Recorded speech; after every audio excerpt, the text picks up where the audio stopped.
Good afternoon, everyone. I hope you are well. My name is Katie Cush, and I am an Alumni Relations Officer at RISD. Thank you so much for joining us for today's webinar, Designing Your Vision, Creating a Cohesive Brand Identity. Before I introduce you to today's presenter, I'd like to go over a few things. Today's webinar will run roughly an hour and 45 minutes, leaving us plenty of time for Q&A at the end. Please feel free to post your questions in either the chat or the Q&A section, and we will address them at the end of the webinar. If for some reason you did not receive the PDF that I sent you this morning, there's a link to download it in the chat box. And while you're here, if you could let us know in the chat box what kind of business you're trying to launch for your personal brand, that will be wonderful. A recording of this webinar will be made available within the next 10 days. And finally, I ask that you please make sure that your microphones are muted. It is my great pleasure to introduce you, excuse me, to Agnes Pierscieniak, who graduated from RISD in 2006 with a degree in graphic design. Agnes is a creative director, a multidisciplinary designer, and a brand consultant. She designs integrated brand stories, bright graphics, and bold environments. Agnes has over 10 years of experience in the hospitality, education, health and wellness, retail, and entertainment sectors. She has taught at Otis Extension, USC, and the Rhode Island School of Design. Agnes has transitioned from years of corporate branding and identity work into launching her own brands, which include an online art shop, a handmade fashion textile label, and a creative workshop company. She is focused on these new endeavors and empowering others how to launch their own visions. With that, I turn it over to Agnes. Thank you so much, Katie. Hi, everyone. I'm so happy to be here. It's really awesome to be here sharing what I do with our RISD community. Every day I'm always so grateful that I got to attend RISD and kind of have that experience, and it's still with me to this day. So thank you, Katie.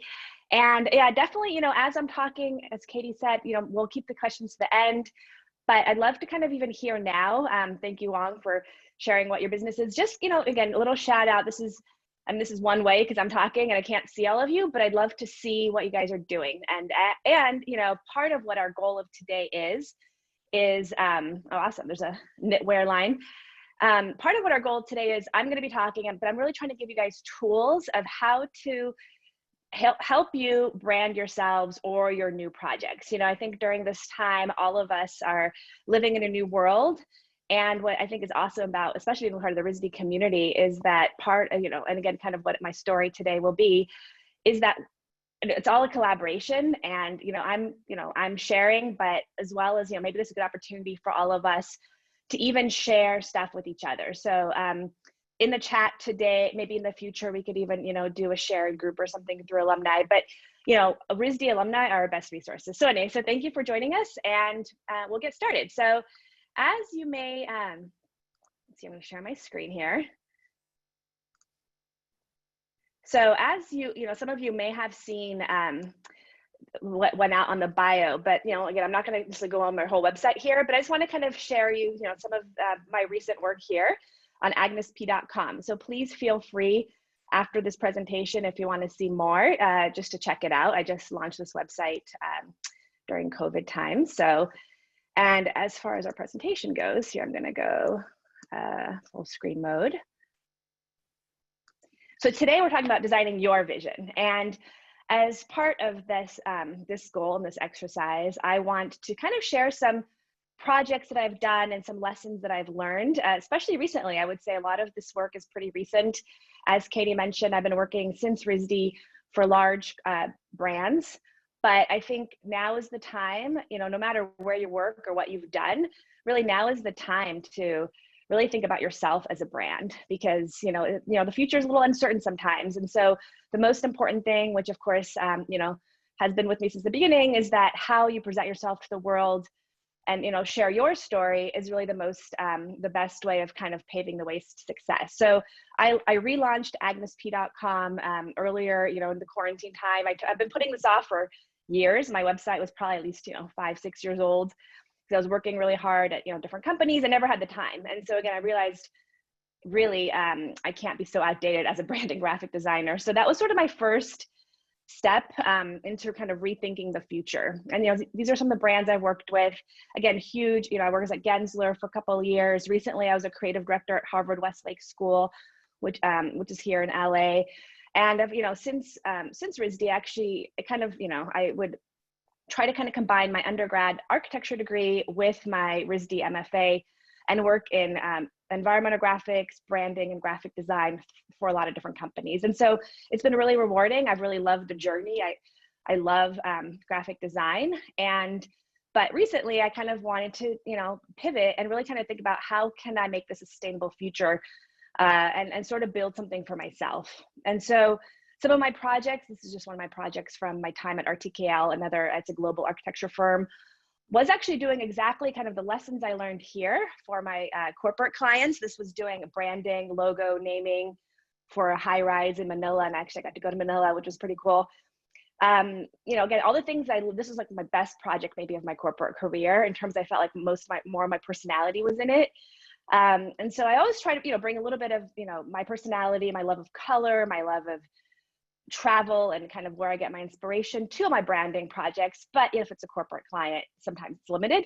But overall, I feel like I've actually been pretty lucky to be able to do more of that with a lot of great clients. But this project in particular, I got to creative art direct a photo shoot. I got to kind of work on style guides and really kind of create the whole vision. And so, thinking, now during quarantine time, I was, home, working from home, still a creative director at Harvard Westlake, but really knowing that part is ending, that I was less interested in just kind of working for someone else and kind of really trying to think about how to build my own businesses. And so this project, I think, was that kernel of a seed that has stayed with me. And really, I wanted to do more of this. I wanted more of my days to be doing this type of work than maybe, more tedious design. So again, I really thought of this idea as like, what have I done and what has my journey been and how can I share this with others?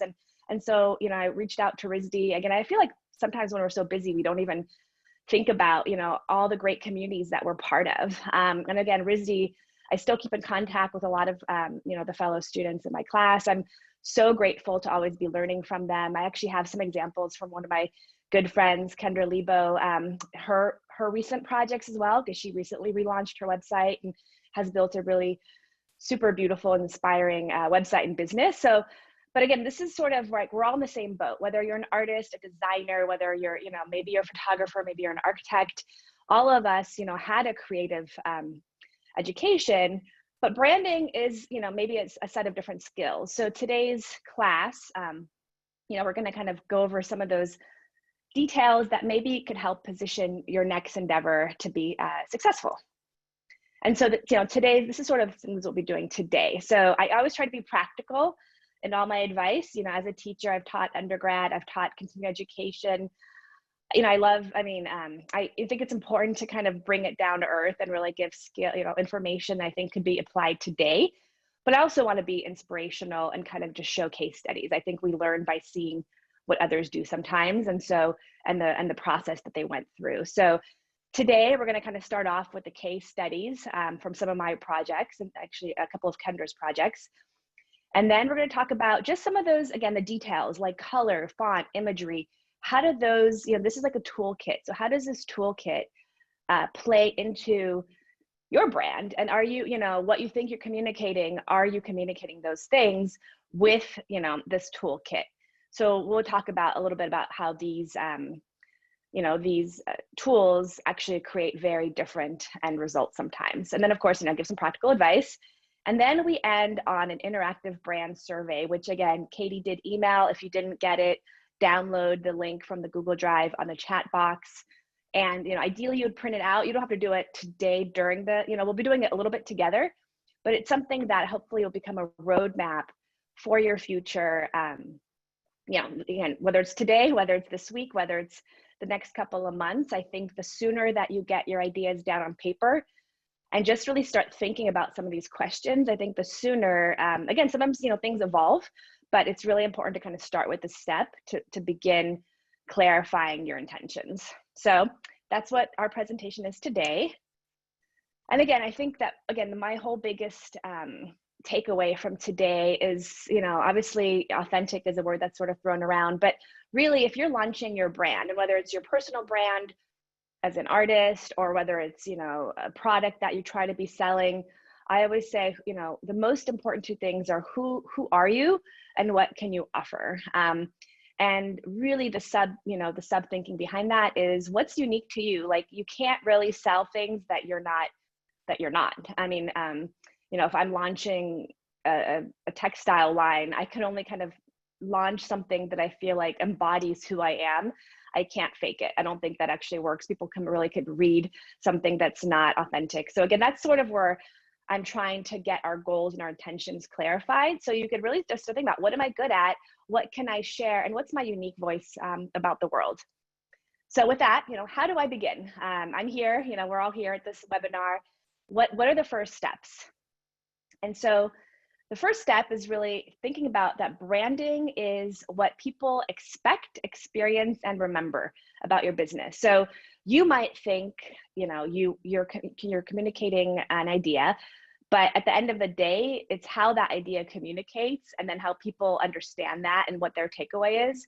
That's the most important part. So the loop starts with us clarifying our intentions, and then how we communicate those intentions. And then if your customers, your users get that, and then they kind of think that about your brand. So think holistically and think about kind of the experiences that you're creating, whether they're through a website, whether they're through a logo, for all the different pieces that go into a brand. And also, I didn't actually clarify that today, is that this is the first part of a 2-part series. So the second part we'll be doing in 2 weeks, also through RISD Alumni, is actually a website building, 2-hour, I think it is, seminar as well, so that we can actually get into the nitty-gritty of using Squarespace. And again, giving you guys tools to get your brand online, because currently, especially during COVID, really the web, the web space is the best place to share what your project is, what your brand is, and what your goods are. So holistic branding, I think that's the goal. And I think that's, again, when I was a creative director at Harvard Westlake, I mean, that was really, so I started there for about almost 4 years ago. And my role there was to take a company or a school that has never even had a logo that was defined. They didn't have a file. I mean, they've been, a school for more than 100 years. They're one of the top schools, potentially I think the number 2 high school in the United States. So they're a well-known brand, but actually the name might have recognition, but they had absolutely no materials, no look and feel. They had 2 colors, but that was it. And I actually used to work with them for many years as a freelancer before they approached me, because they had a new president who now started to see the value of branding and graphic design. I think before they thought it was not essential. They didn't put any effort into it. And so I think with the new president, we built a team that actually, again, really started thinking about every place, every store, every business is actually a brand, whether they think it's important or not. And so again, if your customers, if your users see all these, very disconnected pieces, that's a really huge disservice and a missed opportunity. Even if, you still have a lot of customers, I think down the line, it still has a huge impact. So I've worked with a lot of brands. I've worked with a fertility clinic here in LA. I've worked, with a school, people who, again, had successful businesses, had never even really had a logo. But then over, the years that I've known them, have actually really realized that, our competitors are coming up here, and they're, we maybe invented fertility, but here are these people who started their business 5 years ago, and they're taking away a huge amount of our business. So maybe it's time to get a website. And again, so a lot of these business, clients, they have come to that conclusion on their own, but they kind of always were resistant to the idea of branding. I think branding might have different connotations to different people, but kind of what I'm talking about, and I think what we all need to really, do to, again, think about branding, is to think of it as this holistic, all the touch points of your company, of, whatever you're launching. So your name, does your name tell your story? Do you have a logo? Does that logo reflect who you are? Does it, again, also important is that, although things may seem subjective, a lot of what is important to think about who your target customer is. And if your look and feel and name aligns with what this customer is looking for. So again, I was thinking, think of an ideal client. If you're launching a surfwear brand, who are those customers, and what are they looking for? And whatever you're delivering, should it line up with what people are looking for and what they expect? You could also innovate, but I think they can't necessarily fight with those expectations. So, and if it doesn't appeal yet, what steps can you do to get there? So sometimes your brand is, halfway there. Maybe you started something and didn't finish. So now is the time to kind of realign, reframe, and make it more cohesive. And like I said, that was my job for 4 years at Harvard Westlake. Every piece of collateral, presentations, our website, brochures, annual reports, everything, at least, we would try to have our logo on it. And, there's still, years later, there's still, of course, PowerPoints that go out with the color blue instead of the color red and Times New Roman, but overall it got 90% much better. So that was huge improvement. And then, think about what your aesthetic is. We're going to talk about, again, how aesthetic and style really feeds into how the brand story is conveyed. And then your visuals that are part of your vision, and also then your photographic style. So all these pieces are like, different. Let's say if you have a palette and you're painting, these are all the different, paints you're working with, and all of them are essential to kind of come up with the final result. So the first step is brand clarity. This is actually, I would say, the most important, just to really think about what are you offering. And again, if it's clear, but also, for example, like, do you want to launch one brand or several? Are you one founder or several? Do you have multiple offerings? Is it you or your business? So am I Agnes P gonna be, if I'm selling my artwork, is that really important that people know that it's me and my artwork? Or if I'm selling textile goods, is it really important that they know, that much about me, or is it more about the goods? So these are just the broader questions to kind of understand. And one thing that, actually was a good lesson for myself when I was launching I do art, as my kind of latest projects, I wanted to sell my hand screen printed art, which I'll show some of that here today. And I also wanted, launch my textile goods. And originally, actually, I was going to do them on both the same website, because I'm like, well, they're all my work. It's all handmade. It's all done through my Crave Workshops, and kind of, it's all about color. And, my first thinking was not very clear. And I talked to a couple of people, and it was interesting. Everybody was like, well, those are very different goals. Those are very different, probably, customers. Whoever's going to buy your sweatshirts is probably not going to buy your wall art. So even though sometimes we see lifestyle brands that have all these pieces, again, I thought in this case, I really wanted them to be separate websites and sort of separate brands. So that was actually really important. And I changed that. I launched the Crave goods last December, and then I only launched the art in June, I feel like, or in late. So I separated them, and I kind of just really try to make them different. So that's first step, brand clarity.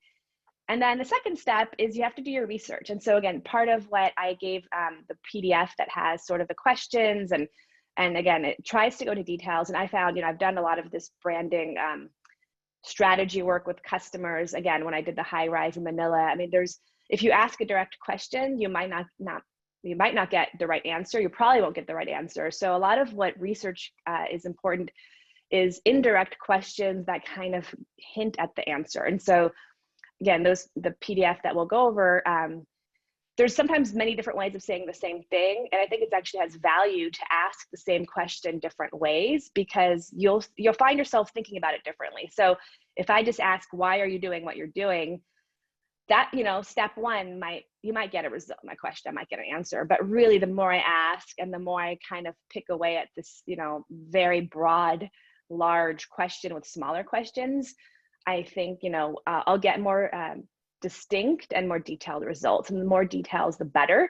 It will really, again, help you clarify those intentions and really be specific. So in this case, understanding your customer. So you can't just be broad and say women, because that obviously doesn't really get enough detail. So, age range, geographic location, what are their lifestyle interests, all those details really, again, have to be part of that understanding. And again, really think about what those customers want or need, and kind of put yourself in their shoes. And so, we'll do a little bit of persona, detailed persona work, where again, if this woman, in this case, these photos actually are, when I did the work for California Fertility Partners, for example, their target market was Asian customers that would come here from China to get fertility treatment, specifically because it was not allowed where they live. So huge, all their customers were international, like a huge amount of them at least.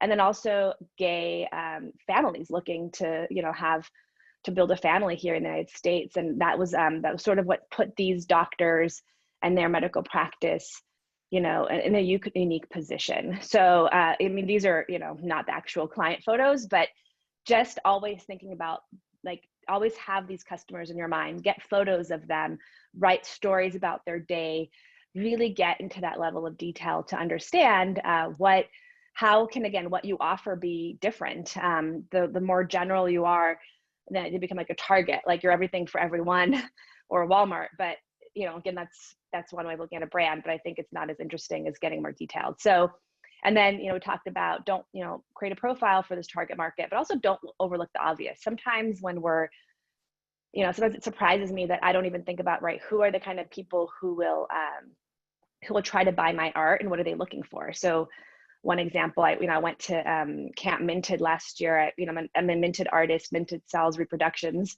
of art online, and they built their business from just doing invitations to doing wall art and products.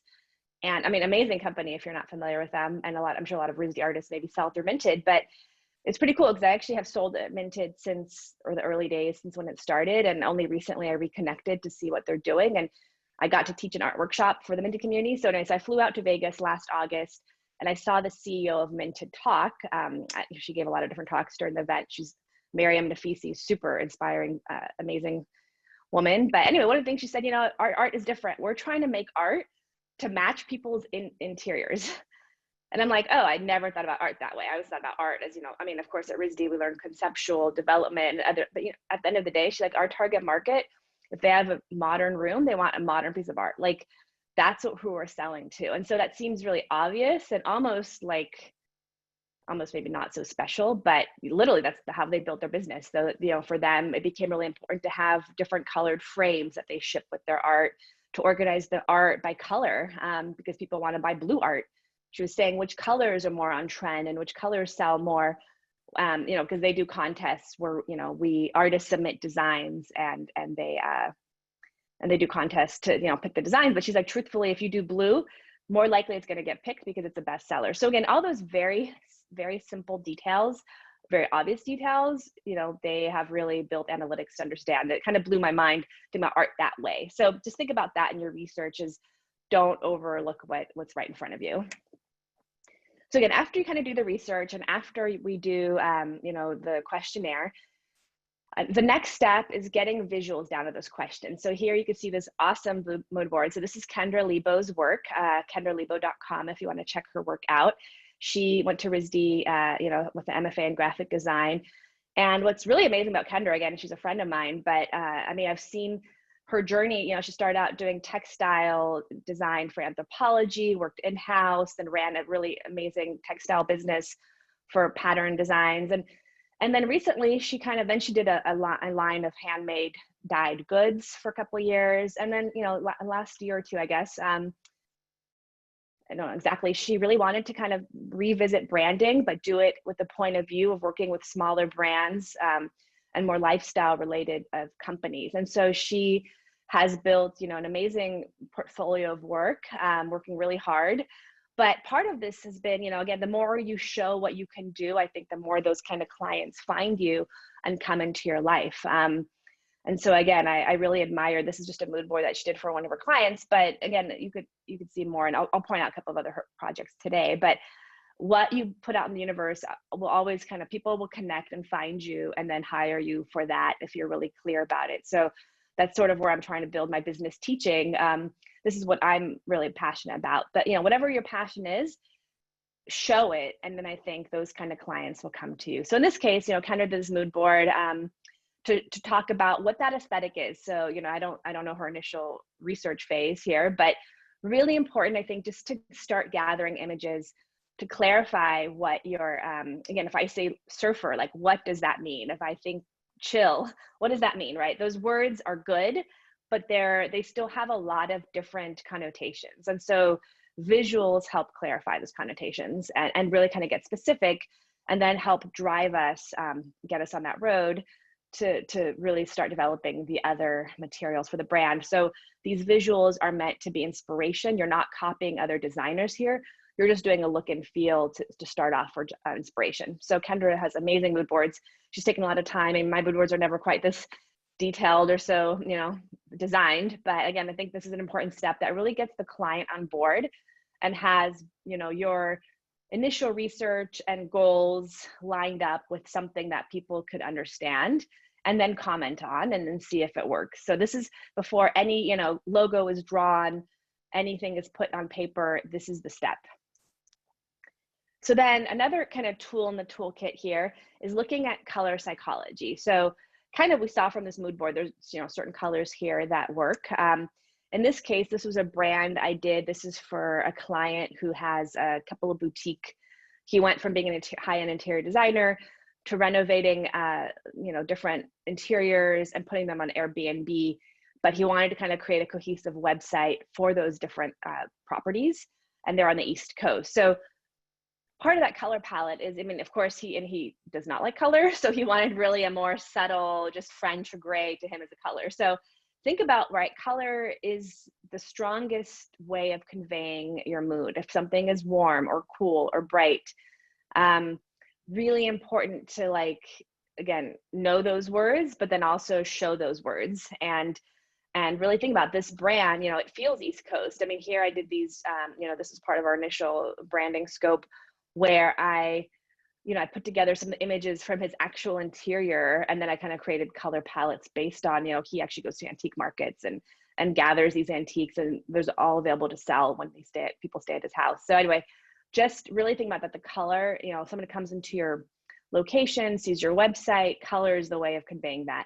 So you can see here when I did his website and, kind of started building out all of these brochures for him, we stayed at the very muted tone. That was, his intention. He wanted the subtlety and the nuance of texture to become more important than color.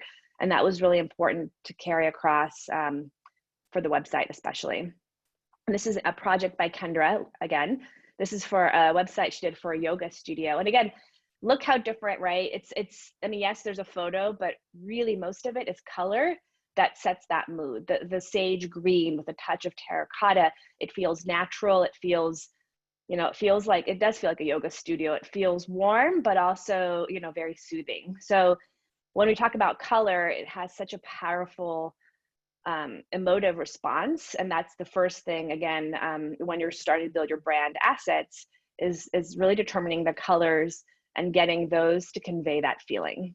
This is, this is Kendra's project from that surf apparel brand company.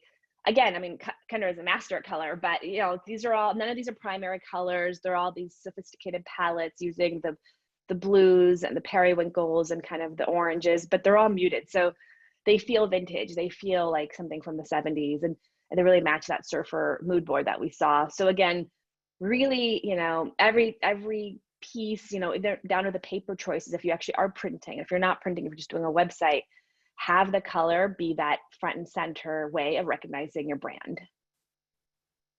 And then fonts. So, another tool in our toolkit, fonts. And again, fonts, I would say we had 4, font, and we had 4 type design classes at RISD. So there's so much typography that, we can't cover today. But the more important thing to think about is, again, the idea that fonts and typefaces have different personalities, and to be really conscious of that. And again, these are just 2 examples from Kendra's work, where she did the yoga studio here with the script and a nice sans serif. And here, this was for a different yoga studio. A lot of her clients are yoga studios, but how different they can be based on the imagery, but also based on the typography. And, again, really getting to those details of every logo, a mock-up she has here, she has a different, a lockup of the logo with the name, and how that kind of works across the space of the logo. So again, one good way and a good resource I'm going to talk about today is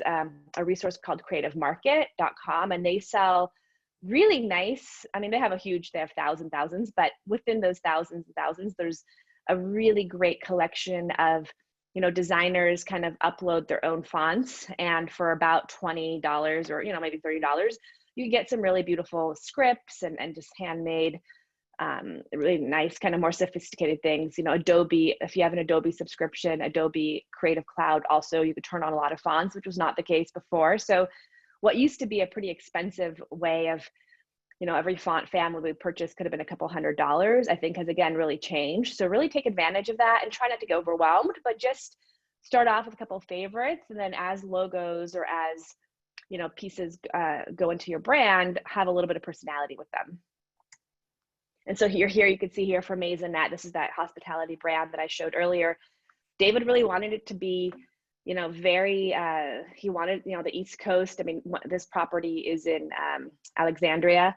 He actually renovated like an old hair salon building and turned it into something that felt like is from 1900s, but actually, you know, he changed a really ugly 90s renovation to make it look more historic. And so he really wanted the typeface to be simple, but the monogram to be this elegant, you know, combination of letters. So again, that was very, you know, sometimes less is more, and really just those few elements that are the cornerstones of the brand are the most, you know, the best way of kind of conveying the idea of this modern tradition in this case.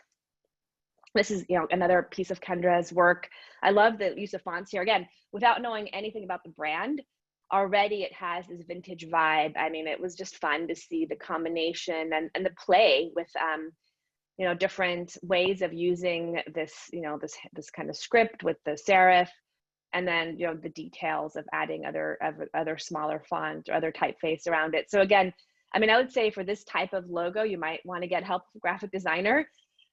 This would be kind of maybe harder to do on your own. But again, a lot of what RISD resources, you know, Kendra's a great resource as well. But always just, you know, some things are good to hire out because we can't be experts in everything. And so again, I love her work here. And I think this sort of sets this brand apart and makes it feel really designed. So I think it's a good investment to think, you know, if you can't do everything yourself, where can you piece out the things that you want someone else who has a lot of experience to help you with? So then another tool in the toolkit here is the name of your company. Again, naming that's always a thing that I would say takes the longest. It seems the simplest, but again, sometimes you have a great idea and you just go with it. But a lot of times, especially now, a lot of words have been taken, or, you know, brands already exist. Like when we did the naming for Maven, I mean, Maven, I think now there's some company named Maven, but this was like 5 years ago. I mean, it took 20 rounds, or not 20, but it took probably like 15 rounds with the client and you know, 100 names to come up with that simple word Maven that kind of conveyed the idea that it's for first-time home buyers and it's a female-focused company, but also that it sounds good. So again, the thing about naming is the word has to sound good, has to have the meaning of what your intended, you know, intention is. And I think it should be spelled, you know, easily. And so here for Maisonette, I mean, I wasn't sold on this name. David came up with this name. It means, you know, small house in French. I would say it's a little bit harder to spell, especially if, you know, you're not familiar with French. But, you know, again, this was the brand that he wanted. But again, I would say simpler is better, and having it also then being able to buy it on, you know, Instagram and having the right URL is important. But the more important, I think, is just to have something that conveys your goals into one word or two words. So that might take some time and some, you know, again, sometimes running names by other people that don't know you or don't know the brand. Just, you know, what do you think of this name? Will, you know, help you at least narrow words down. And then the final here, you know, tool in our toolkit is that brand voice. So the name is one thing, but it's also just how you write about your brand or your company, right? Especially now, I think everything we do probably exists on Instagram, or, you know, especially if you're trying to launch a company, I would say that's the most important platform to work with. And so every time you put that caption up, it has a voice. So that voice should probably match how you actually can write, right? If you're trying to have like a playful, funny brand, but maybe you're not playful or funny, maybe get some help in writing, because it's really hard to fake a brand voice. Like I know I don't write, you know, I write pretty serious language, so I can't write a lighthearted caption, really. It's just not what I do.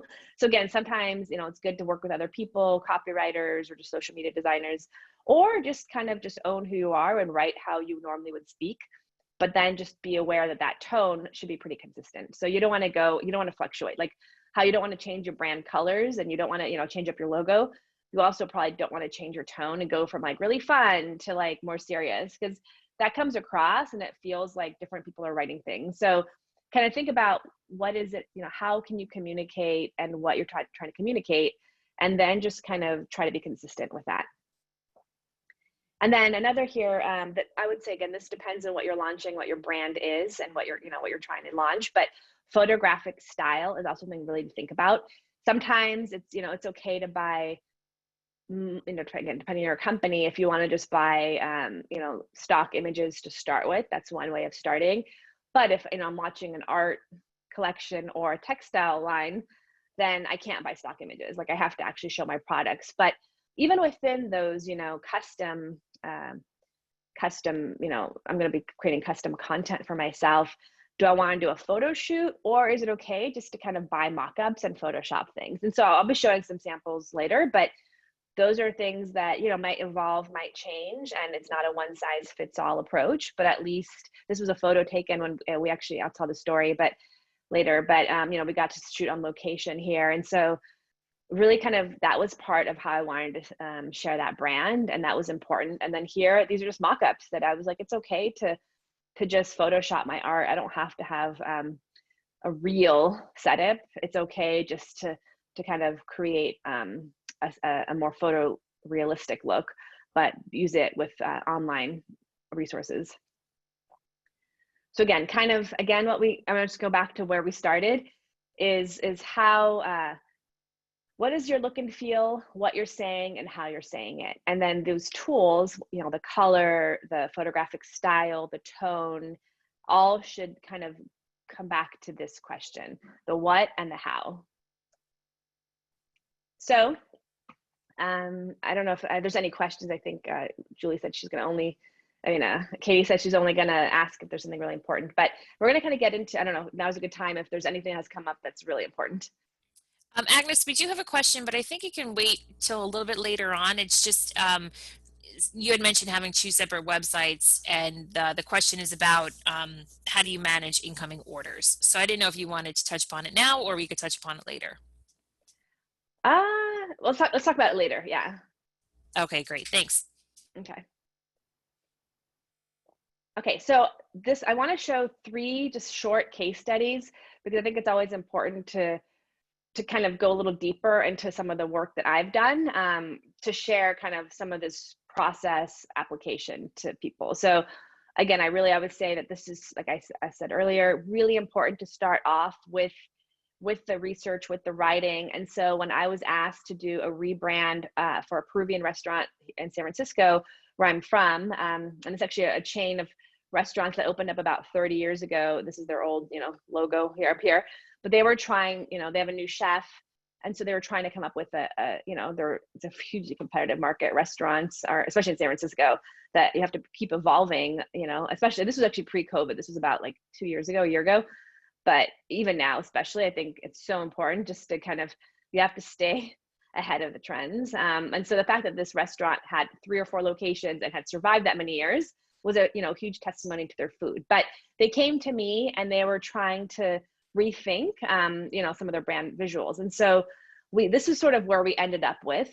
But to get to this big idea, I sent out, we had phone calls. And so again, sometimes I do a combination of sending out a questionnaire, but we always jump on the phone to discuss some of those questions. And I give my clients an opportunity to think about things before I put them on the spot, but then also to kind of talk about things with me, because sometimes people, need a little boost or a little, time to think on their own. But then it's really important just to hear, right? Like if I'm doing a restaurant brand, what does Jose, the chef, tell me that I don't know? I don't know his restaurant. I don't know Peruvian cuisine. Like I'm not an expert in any of those things. I'm an expert, in branding. So it's that dialogue and really listening to my client was really important. And so again, these are some of the questions that I put into that questionnaire that he filled out. We kind of went back and forth on some things. So these are still, this is the first step, like I said. So it's very broad sometimes, and some of the things are maybe more important than others, like when it comes to goals or, what is fresco, what is Peru. So we might, I think it's important just to list a lot of what the answers are. And then as we kind of go through the process, we might narrow down. But I always say it's like a funnel, and you want to kind of start out really broad and then narrow, just so you have different points of view, have different perspectives. And yeah, really, I'm always trying to understand, like, what is it, you've been doing something right for 20 plus years. how can we take the next thing, next step, next experience, like redoing the logo. But again, we're not reinventing, the wheel here. Like, we want to continue the legacy, but evolve it. And so really listening, I think that's sort of where one thing that kind of, I think, has been the most important lesson for my, branding work, whether again, it's for large corporations, whether it's individual clients, is listening to people and what they think. And then trying to, help them with the visuals, but always, they are experts in what they're trying to, at least what their experience is. And then it's really important to be collaborative and to have this experience be a conversation. So again, these are just some of the things we went over. I mean, and then I put into a document. So sometimes, again, this is a step that I don't necessarily always do for myself, but I think it is important to do for yourself. So if you're going to do your own brand, write these things down and, on the questionnaire, but also just like put together, put them into a spot, and so you can refer to them. Because sometimes, as we have these ideas that are pretty clear, and then as we start working together, or we start, building a website, right? Like, some of those words might get totally forgotten. And then you're like, oh, I need some photos, like, quick, I'll just put some photos in. But like, what are the goals of those photos? So somehow in the back of your mind, you need this, voice of reason. Or if you're doing a business with somebody else, then that's actually, also really helpful sometimes, because they could be a voice of reason to help remind you of what did you guys set out to do. And so these were some of the process, kind of things that we did. I'm going to go back here. And at the very end, we came up with this big idea. So the order was reversed. But again, this was a good idea that Jose really wanted to show fresh seafood and then colorful Peruvian, kind of sustainable approach to cuisine. And so, color to him was really important. And then looking at the traditional kind of context of Peru. I've never been to Peru actually, but he thought that it was really important to kind of convey the color of how people dress with the traditional textiles, and then how he does color on the table. And so when we got to the actual branding, color and pattern were, that was the brand DNA that he wanted to communicate. Because so these patterns were inspired from traditional textiles.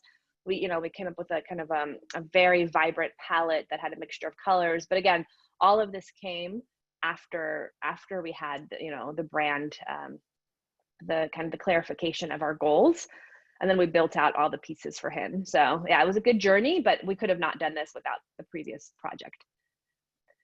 previous work, I guess. So this is second part. So this is a second case study. I kind of want to talk about this is my own, Katie mentioned, I launched a textile goods online store. This was maybe in December that it launched. And, again, this was actually I started probably working on this last March. So it took me, a long time to even be able to get a website up, because I needed the content. And even think, again, sometimes when you're branding yourself, it's always on the back burner. So in this case, I still have my full-time job. I'm teaching art workshops, and I'm like, oh yeah, at some point I want to get a website up. So this was not a priority, but I really wanted to get it done. And so here I kind of want to talk about my journey, which again, I learned a lot from. It was a good really thing to experience, because even though I do branding, graphic design, I am not, I don't have experience in fashion or really in textiles or in any of these really, disciplines that require a lot of knowledge that, I may not have, because I know pieces, but not everything else. So this was a humbling experience. So again, this was maybe last May, where, I thought, okay, I'm making all these things. I make sweatshirt. This is the way that these are made, are marbled and they're ice dyed. So I make caftans, sweatshirts, and bags and scarves. And really, I kind of just started making things as part of the workshops I'm teaching. So I teach art, I teach these crafts, and I thought it was really important for me to show that, what I teach, I could also make. So that was sort of the first goal behind all of this. Was like, I should just document all the things I'm making, because I have a bin of things I've made that I put away, and I don't even, I give them away as gifts. That's it. Like, I did not really want to sell goods. That was not my original intention.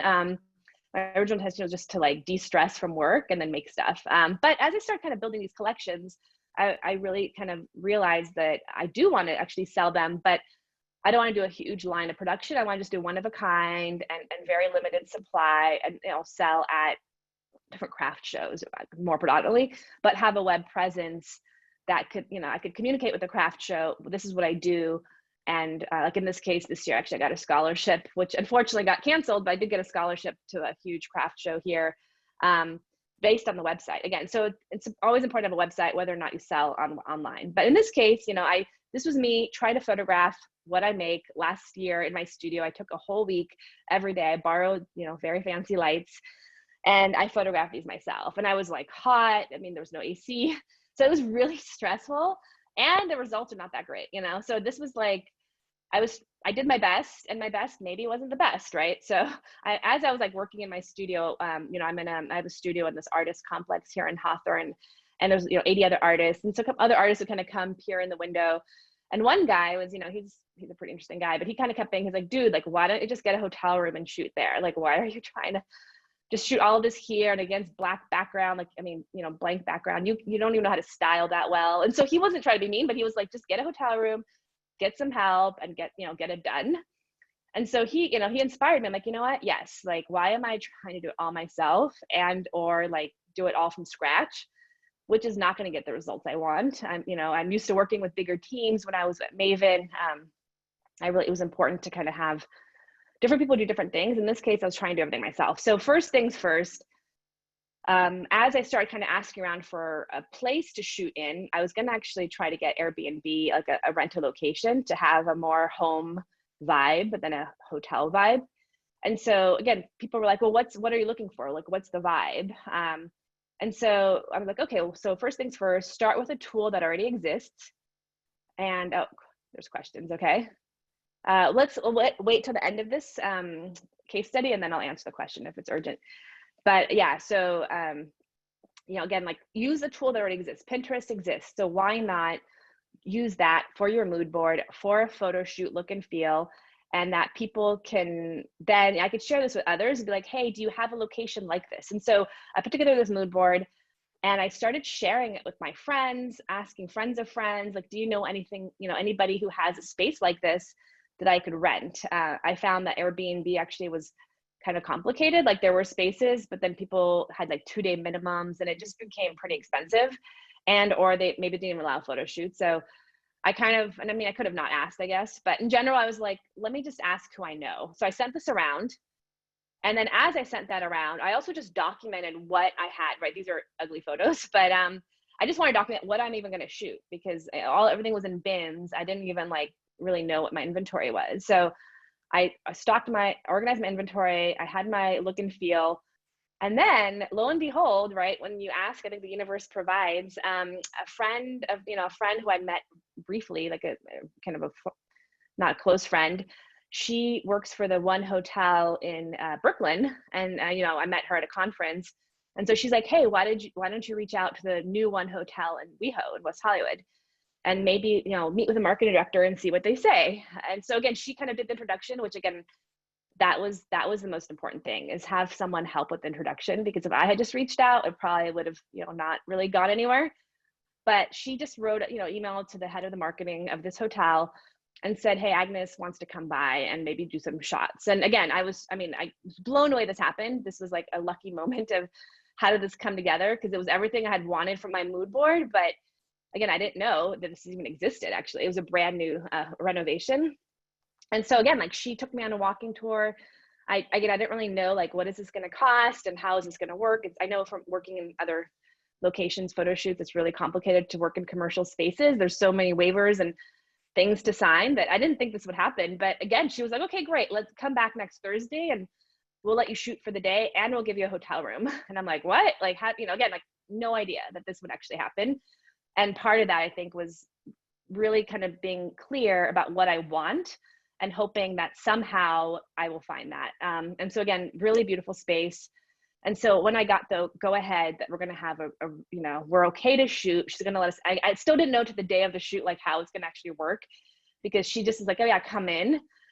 Like, she didn't tell us to sign anything. She didn't tell us to pay anything. So I kind of usually I'm way more organized and way more like, there's protocols that, happen to do this kind of thing. When I worked before for, Gensler, when we did this kind of shoot, didn't happen this way. So I was just going to go with the flow, just see what happens. And so I knew that the most important thing is, like, we're probably not going to get a second chance to do this. We get one day, a couple hours, like, she let us do 6 hours, I think. So I need to get it right. And I'm not going to be the one shooting, because I can't, I'm not a photographer. That's not my expertise. And so here I asked Utkan. So I had worked with Utkan before. He's a friend here in LA, and I've been so lucky. He's photographed all of my, a lot of my Crave workshops. I used to always hire him. I think it's important to document everything that I do and invest, whatever money I'm making back into the business. So I did hire him. And so I reached out to him like, hey, Utkan, can you come and shoot on this day? He doesn't know fashion. I mean, he doesn't shoot fashion. He normally shoots landscapes. Oops. But anyway, so if you ever want to look up his work, his website here is utkankosaturk.com. He does amazing, landscape and also events now. He's gotten more into events thanks to Crave. But anyway, so I asked him, I'm like, okay, I need a team. And how do I build a team? And how can I get some help? And so these are some of the photographs that Utkan did. Another part of the team that I built was I needed a model. And actually I reached out on Instagram and I asked, who could be a model. And who's willing to do a trade or, a payment and a trade. I mean, it's all about negotiation and kind of, asking people like, what do you want? I'll try to give you what you want. I mean, I have a low budget, but how can we work together that we both feel like it's a win? So I never, I want people to get something out of it. I don't want free work. I think it's not, it's really unethical. I think really important to have both parties feel like they're getting something out of it and that they're happy. And so Hina here, I met her actually at, I taught an art workshop for the store that she used to work for. So again, she's so beautiful, but she's also super stylish and really nice. And so she volunteered. Again, so she, these are all the location shots around the hotel. We really wanted to kind of make it feel like she's the center of attention, but that we get to see the other spaces. And so that was sort of Utkan's approach to shooting her. And then also, I really thought, again, I really want to kind of cover my bases, but I also want to get into her perspective. So I had met Jenna Carley. She's a RISD alum, photographer alum. So she studied photography at RISD. So she's super detail oriented and really talented. And I figured, I didn't know how Utkan would do. So I'm like, let's get both of them and just see how they could do different things. So again, I asked her, she happened, she was really flexible. And I know we kept changing dates originally, because originally I was going to just shoot in my studio, but so she was really nice to be accommodating and kind of with last minute with a 1 week notice to come. And so he was scheduled in the morning, she was scheduled in the evening or in the afternoon. And it was actually interesting because they also got to learn from each other. Utkan kind of stayed and was watching her shoot and watching her lighting kids. She's just really, a super professional, really talented photographer. So again, if anybody here is looking for photography in LA, I don't know exactly where she is now, but she's an amazing person. And again, really grateful that she could help. But so Jenna came and then, she photographed these details. And she had different cameras, she had different lenses, she had different lighting.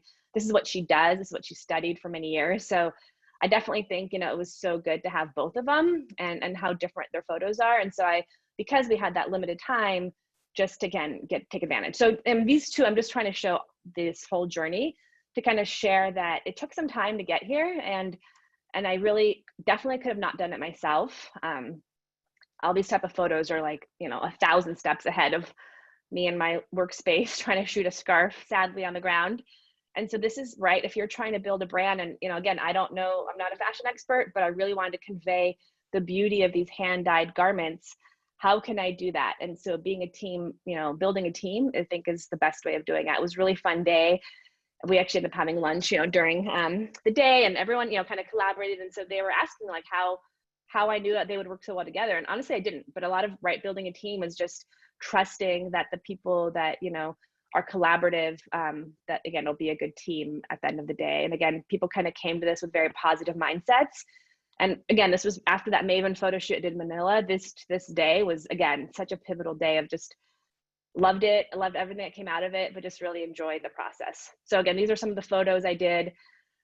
This is the website, and then, some social media blasts, and, all of it. I love the color, and I just really kind of love how it shows the goods.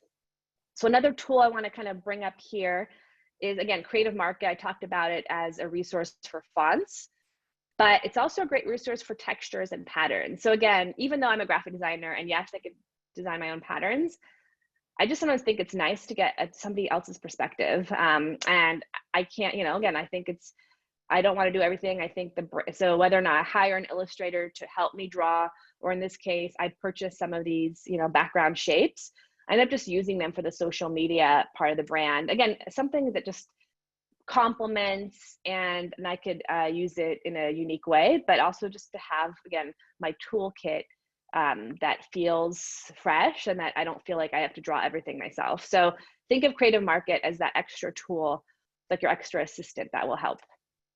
And then another photo tool I want to bring up, again, these are all things I kind of learned as I did them, but again, as they kind of came up. So in the future, you know, after I did that photo shoot with Jenna and with Utkan, I also have had to photograph in my own studio. You know, sometimes I just want to shoot the product here in these two caftans. And this was, you know, these were made after that big photo shoot. So most of my photos on the website are from that location shoot, but periodically I want to just intersperse them with, you know, a white background. But I found that it's really hard to get the color balance, even though I had lighting. Again, you know, I'm sure if you're a professional photographer, you could probably figure it out, but I needed some help. So I came across janabishop.com. She sells these presets, and you can see here the before after and the before after. With one click in Lightroom, you know, the results are pretty stunning. This is an artist, you know, in Hawthorne with me. She, Diana, she's a ceramic artist. So again, I asked her, can you model some of my, you know, outfits? And, you know, we did a trade. She got some of the outfits in exchange for her time for modeling. So again, I loved kind of working with her, but also really wanted to, you know, in this case, I think it was right when COVID was starting. So Utkan was traveling, I had no other help. And so I just did it myself, but the presets really helped. So just be in mind, for pretty low investment, you could get some pretty big help. And then the final case study, and then after this, I'll take some of the questions. So the final case study is my own art website. As I said, you know, this was, so all of the previous work was done before COVID. COVID hit, we're all working from home. What can I do? And all the things I kept putting off, I finally had more time for. So for, you know, I've built, so this collection actually I was doing during COVID times, but a lot of my art I've just, again, made, put away, and never bothered selling it. And so I really wanted to put it into a place. So this is where I wanted to build a website that showcases some of my newest collections. And the first, you know, lesson I learned is that one size doesn't fit all. I kind of came into this website thinking, oh, great, I just did this photo shoot at the one hotel. I could just do another photo shoot and then, you know, have my art and then everything will be good. And so this top photo shows, this was right in February. So this is before COVID, but my friend was selling a house. She's an architect. So she staged the house. And so we had a day to go in and photograph some of those rooms. And, you know, so Utkan came and he helped, but again, it wasn't really that great, I have to say, in terms of the staging was kind of weird and it just didn't go with the art as I wanted it to. And so it made me realize, like, oh, maybe what I learned from Crave Goods, I don't have to apply here. And really, I could just do Photoshop mockups and the art looks way better. So this was, again, lesson learned. It's okay to pivot and evolve and try different things. And so this is, again, I went back to Creative Market. This is marketplace, again, I don't have any stock in here, so it's not why I'm selling it. I mean, I just have found this to be such an amazing resource. And more so, I think now everyone's just kind of uploading things to it. So you're supporting other artists as well, which I think is pretty cool. So in this case, it's, you know, you could buy these mock-ups, you could then mock them up, here, and then you see the results. And I think it works well with what I'm trying to show. And then another thing, again, as an artist, one thing I think you should really invest in, I have to say, I have a hard time photographing myself, or I don't love photographs myself. I'm always so awkward in front of the camera, but I think it's important to share that story if I'm trying to sell my art. So for Crave Goods, I didn't really show myself that much, but then I realized, oh, people want to see how this was made and what goes into an ice dyed. Why is this sweatshirt, you know, $100? Why is this caftan more? Like, you showing the process helps something have value, because again, people just see it and they're like, oh, color, great. You know, they have no idea how it came into life. So I realized that I should really show some of that process, talk about the process. And then also with my art website, like if each of these is screen printed by hand, like the general public doesn't know that, like what screen printing is. So I hired Utkan again to come to my studio. This was right again before COVID, just to do these photos of some of that journey of what goes into each piece. Okay, so here's the area for advice, and then we'll get into this, the questionnaire. But first piece of advice is don't reinvent the wheel. Again, I think it's important. I think at RISD especially, we're always taught to do everything from scratch, which again has its place, especially when it comes to your own art. But when it comes to something like building a website, or doing a photo shoot, like use tools that exist. And I think especially now there's more and more tools that every day I'm coming across that I think are pretty cool. So, whether it's auto scheduling for your Zoom meetings or whether it's Pinterest, whatever the tool is, take advantage of technology to save time. And then build a team. Again, this is actually, I would say, the most important advice, piece of advice and at RISD, we worked with the team. I think as a school, it's so collaborative. I've definitely found people from RISD are, way more likely to collaborate and to share than from other schools I've taught at or been at. So I really appreciate that about the community, that we, learned that from the beginning, that everything is a collaboration, that we're stronger when helping others. And I have found that in my own life, that it's not a competition, that, it's really, for example, I had one girl who wants to now sell ice-dyed kaftans that I know. And maybe it's like a little, slightly like strange, but end of the day, it's like our kaftans are still going to be different because, she's making them and she's sewing them and it's totally different. So in this case, all about helping others, building relationships, and don't be afraid of asking everyone and anyone. And I'm sure the RISD network is really good for that. I also found this website, Barter and Bee, that is also a way of doing trades. If looking for the specific like photographer needed for this, Barter and Bee is a helpful tool.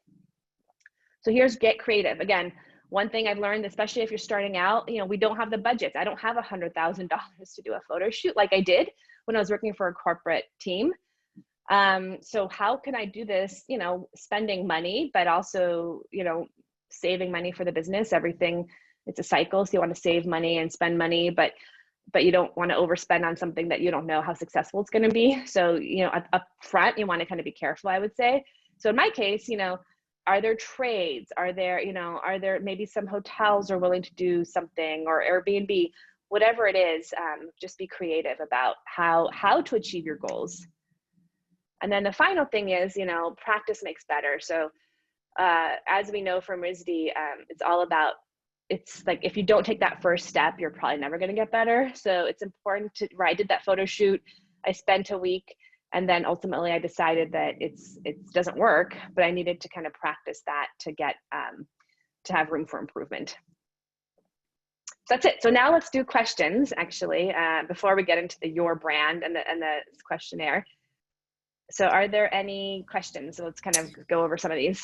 Agnes, there are a few in the chat and there are a few in the Q&A section. So I'm going to start with the chat. Stephanie is curious why you aren't using Etsy if you are not using Etsy. Good question. Yeah, I was on Etsy. Actually, I was on Etsy like in 2010. And I just found there's a lot of competition. Like there's just so much on Etsy, especially, and even then, this was like 2010, 2011. I don't know exactly when Etsy was founded, but it was already been a couple of years into it that nobody ever found me. Like I sold handmade cards on it, but I do think, again, maybe now I feel like they've evolved and they have better search engines. But I definitely found that for my purposes, nobody was ever finding me, and I didn't have control of like the whole web experience. Maybe it's my branding background that I want the whole thing to look like how I want it to look. So I think it's a combination of those. But yeah, if you're just starting out, and if you're starting out and you don't want to build a whole website, at least it's a good tool to get your foot in the door. I know other artists like Diana, the ceramic artist, she started on Etsy before she built her website. So it's a good way of transitioning for sure. Yeah. So I like Etsy. I started and then I just never went back to it. So yeah. Great, thank you. Laura has a really interesting question. She says that one challenge she has with her artwork is that her photo projects in particular are very visually different styles. She's wondering if she needs to make a new pseudonym and website for each style. What are your thoughts? That's a good question. Well, I guess it depends what kind of, I guess how different, I would say. And maybe one way of thinking about it is which ones you want to start with. So on my website, I have different tabs for different collections. And so then I have my boulders collection, my Marrakesh collection, and they're still on my website, but they're categorized in different pages, if that makes sense. And I could show that when I go back to the screen share. But yeah, so I would say, maybe a good way of organizing is have different tabs that are, this collection, this collection, this collection. So people are within, they don't see them side by side. And then sometimes you might want to just think about, like, do you really want to sell all of them, or are certain ones more marketable that you start with? So I launched with like one. I think I started with two. I did my Marrakesh, and then, I had two Morocco inspired ones. And then like every 2 or 3 months, I've added another tab with another collection. So that could be something where rather than launch all at once and have it be kind of confusing, launch sequentially and then also separate them. So at least they're not next to each other. Because I think that would be the biggest challenge, is to have like, this type of art with next to something else. But if they're kind of in separate pages, at least it might kind of make it more cohesive. But yeah, and then ultimately, maybe not everything is sellable. I mean, I have lots of stuff, and that's something to get used to as well. Is that, sorry, my dog is growling. Oh, gosh. Yeah, she like, I think not everything is sellable, and sometimes like I have work for many years that I haven't done anything with. So start with the newest first. My dog is doing the same thing right now, so don't worry about it. Just another few quick questions. Donna has another interesting question. She's a holistic counselor, and it just bounced away from me. I'm sorry. And she combines psychology and art, and she's wondering, is it best to create her website around her name or her business name? What do you think? Well, as a psychology counselor, I mean, I guess it depends how much brand recognition there already is to her name, right? If she has clients that know her and that have been with her for a while, then I would say it's helpful to have the brand name be her name and something else. So, rather than a whole new name, which people might not be able to find you. So I would say how much brand equity there is already, and then how, right? If, because for example, if I have a whole new name and yet people know me by Agnes, and I've been practicing for 10 years as some kind of business, then it's going to they might not be able to find you, they might not know it's you. So again, I would kind of build on the equity she has, and then maybe think about the third word of the name, of that, how that creates like a practice as opposed to an individual understanding of her company. Yeah, I would not come up with something totally new, because I think that might confuse clients. But if it's a new venture, then maybe that's the time. Okay. We do have some questions here that are more about websites and taxes and selling, so maybe we'll leave those toward the end, if that's okay with you. But Leslie has a question, and it kind of actually correlates to what Donna just asked, but if your brand is your own artwork, would you include your name and medium in your brand name? I mean, I did, yeah. So I think especially if it's your own artwork, that's why I did agnesartshop.com. I mean, I probably wanted Agnes Art, but then that was taken. So yeah, I mean, but I think it's also, the combination of your name, and this is for, I mean, URL sometimes is different than, the URL, the website, actual, like the location of where you're selling. Sometimes that might be not available, especially depending on what your name is. So you might have to add on a second or third word.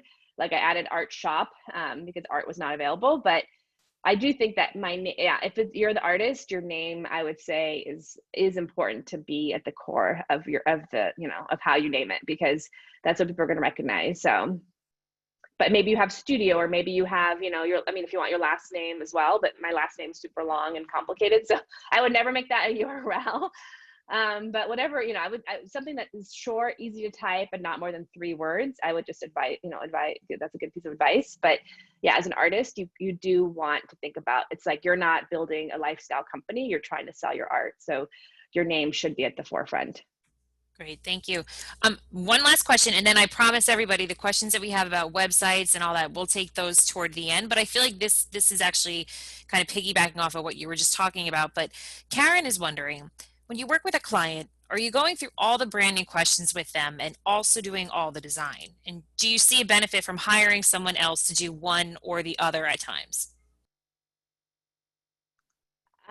It depends on the client, truthfully. So again, when I worked on Maven, that was when I was at RTKL, we had a brand design group. So I was, part of that group. We probably had 10 people. I had help with some of the strategy. We had people on the team that were really expert in strategy. They were not designers.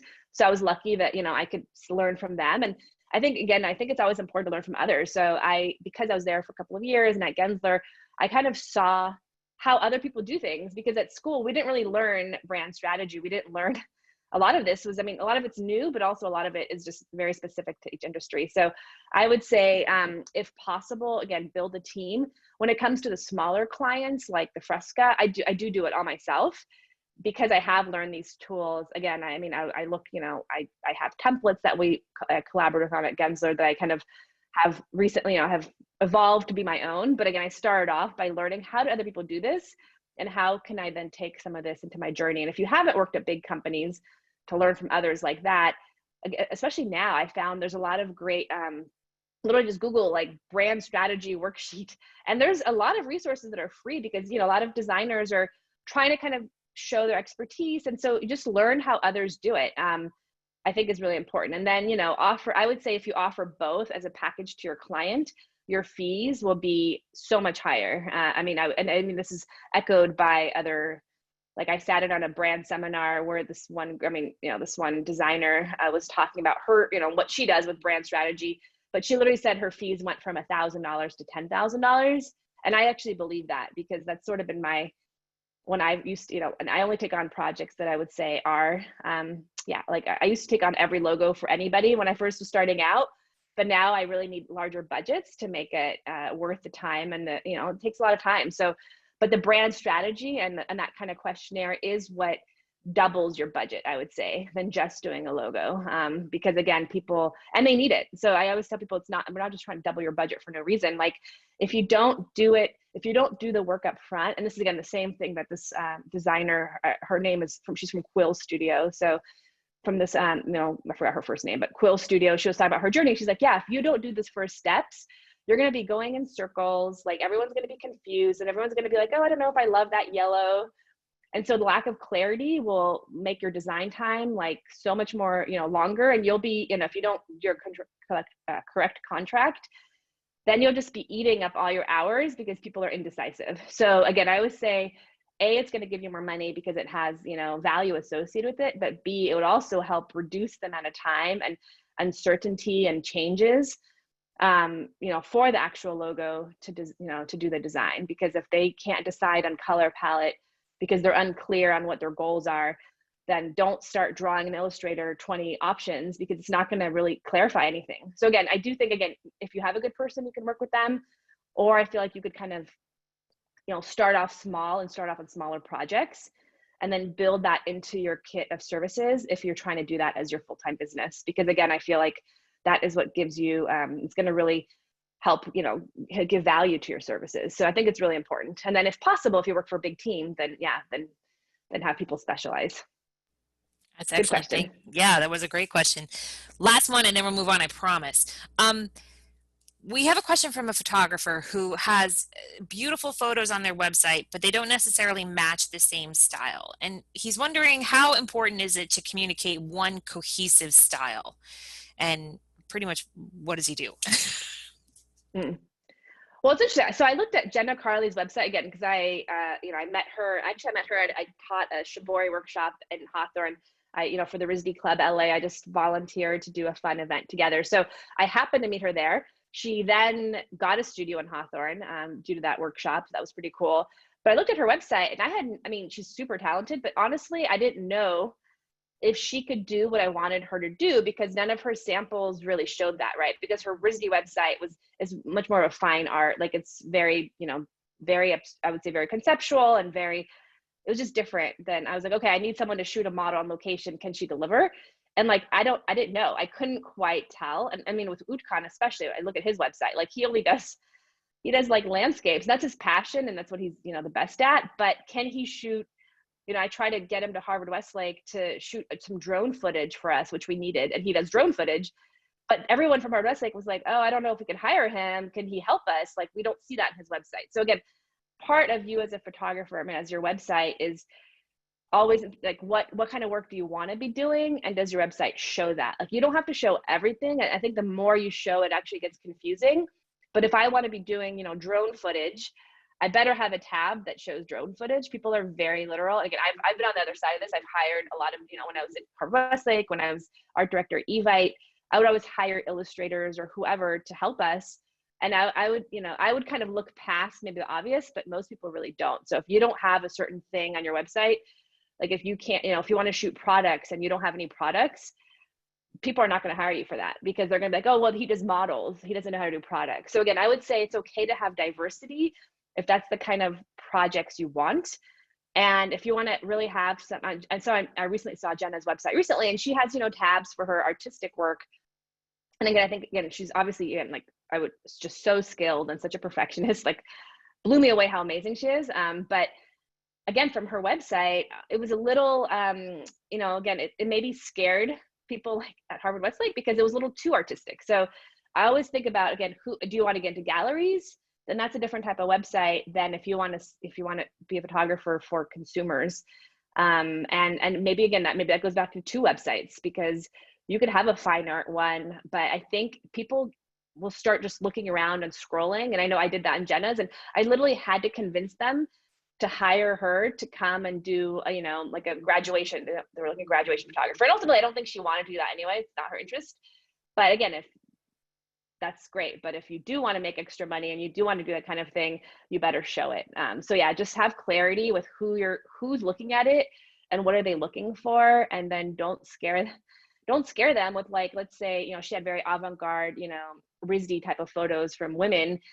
Like, you can't send that to a school. Like, really, like they can't even open that kind of thing probably on their computer. So just be conscious that maybe that becomes two separate websites. One's getting sent to galleries. And again, maybe she wants to do fine art commissions, and then she doesn't want to get any, like corporate work, and then that's fine too. But those are very different target customers. So yeah. Okay, great. Thank you. Everybody else, we see your questions. We're going to do everything we can to address them. I just want to move forward because we do have a lot of information that we want to hit upon before our time is up. So Agnes, thank you for that quick little break, a little longer than, it wasn't that quick, but it was a good break. Yeah. So yeah, I'll turn it back to you and we'll hit up these questions at the end. Great. And thank you. Yeah, great questions. And again, and after this, I'm also happy, my website, agnesp.com, there's an email on there, just agnesp@me.com. Always happy to connect and help and give advice. Whether my advice helps, I don't know, but I try. So yeah, but I'm happy, after this to also whatever comes up. But let me go back to my screen here. So the second part of today, which again, I hope this could be something we could follow along. I want this to be, getting some of the work done together. So we emailed out the questionnaire, and again, if you didn't get it, it's the first download in the question in the chat box. And again, I would say, I'm not going to go through all of this, but as I'm going through this, you're definitely welcome to, again, this might take an hour. This might take longer than we have. We're going to spend 15, let's look at the time. Yeah, we'll spend about 20 minutes on this, 20 minutes, and then we have 15 minutes left for questions. So again, something like this, and somebody had asked whether or not, I send this to clients. And the one thing, again, I learned from this webinar from the Quill Design, she had a free hour of, brand strategy. And I was like, oh, I'm curious how other people do brand strategy. So, and especially as an individual, she's a freelancer, so she's not like a large company, like how Gensler does brand strategy is $100,000 brand strategy. So I'm always curious, like, okay, I know the high end, what's sort of like the person to person end. So anyway, so some of this, these questions I used at Gensler, but some of them I've just added over the years as well, kind of thing. So it's always evolving depending on who my target consumer is. But one thing that she said on her webinar, she kept saying the same three things over in the webinar, but so to help them stick. But one of them was just to that she does not even send this out anymore ahead of time. So I think I like to send that ahead of time, have people think about it, write it out, and then we go through it together.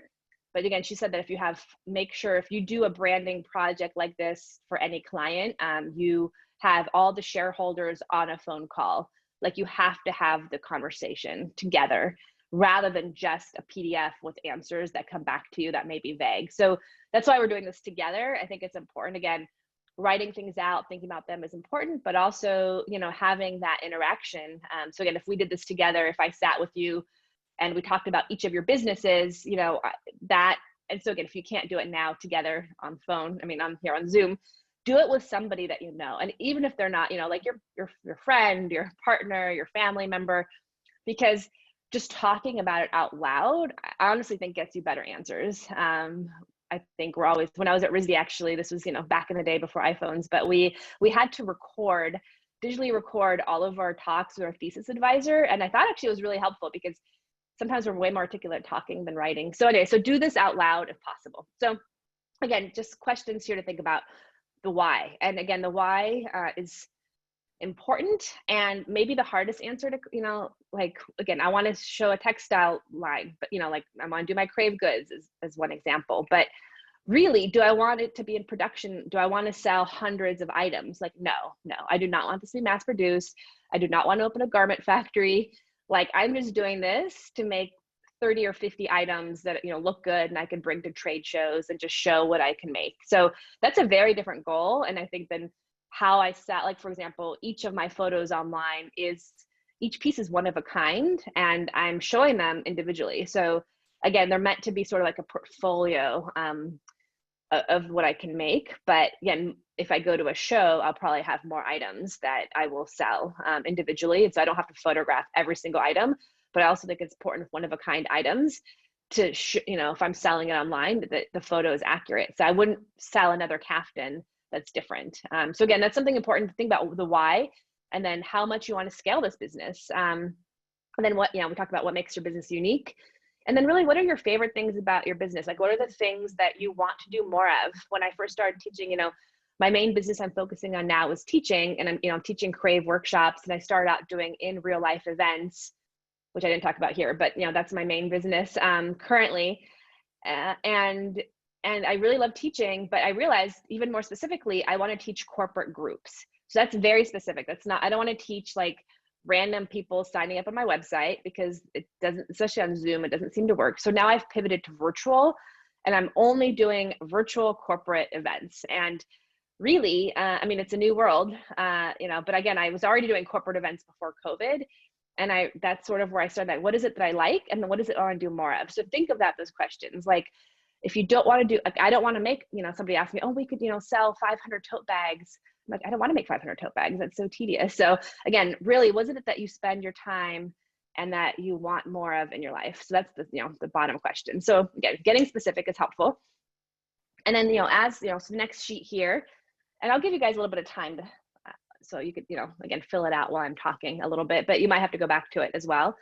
Again, the words that you associate when you start thinking about whether it's your brand, whether it's your, your style as an artist, if you're a photographer, like even, especially if you're an artist, I would say words are still important, because you have to differentiate yourself in the market, that you're not just a photographer. At RISD, maybe we did a lot of different things, but now are you trying to do wedding photography? Kind of what I said with, Jenna's work and Utkan's work.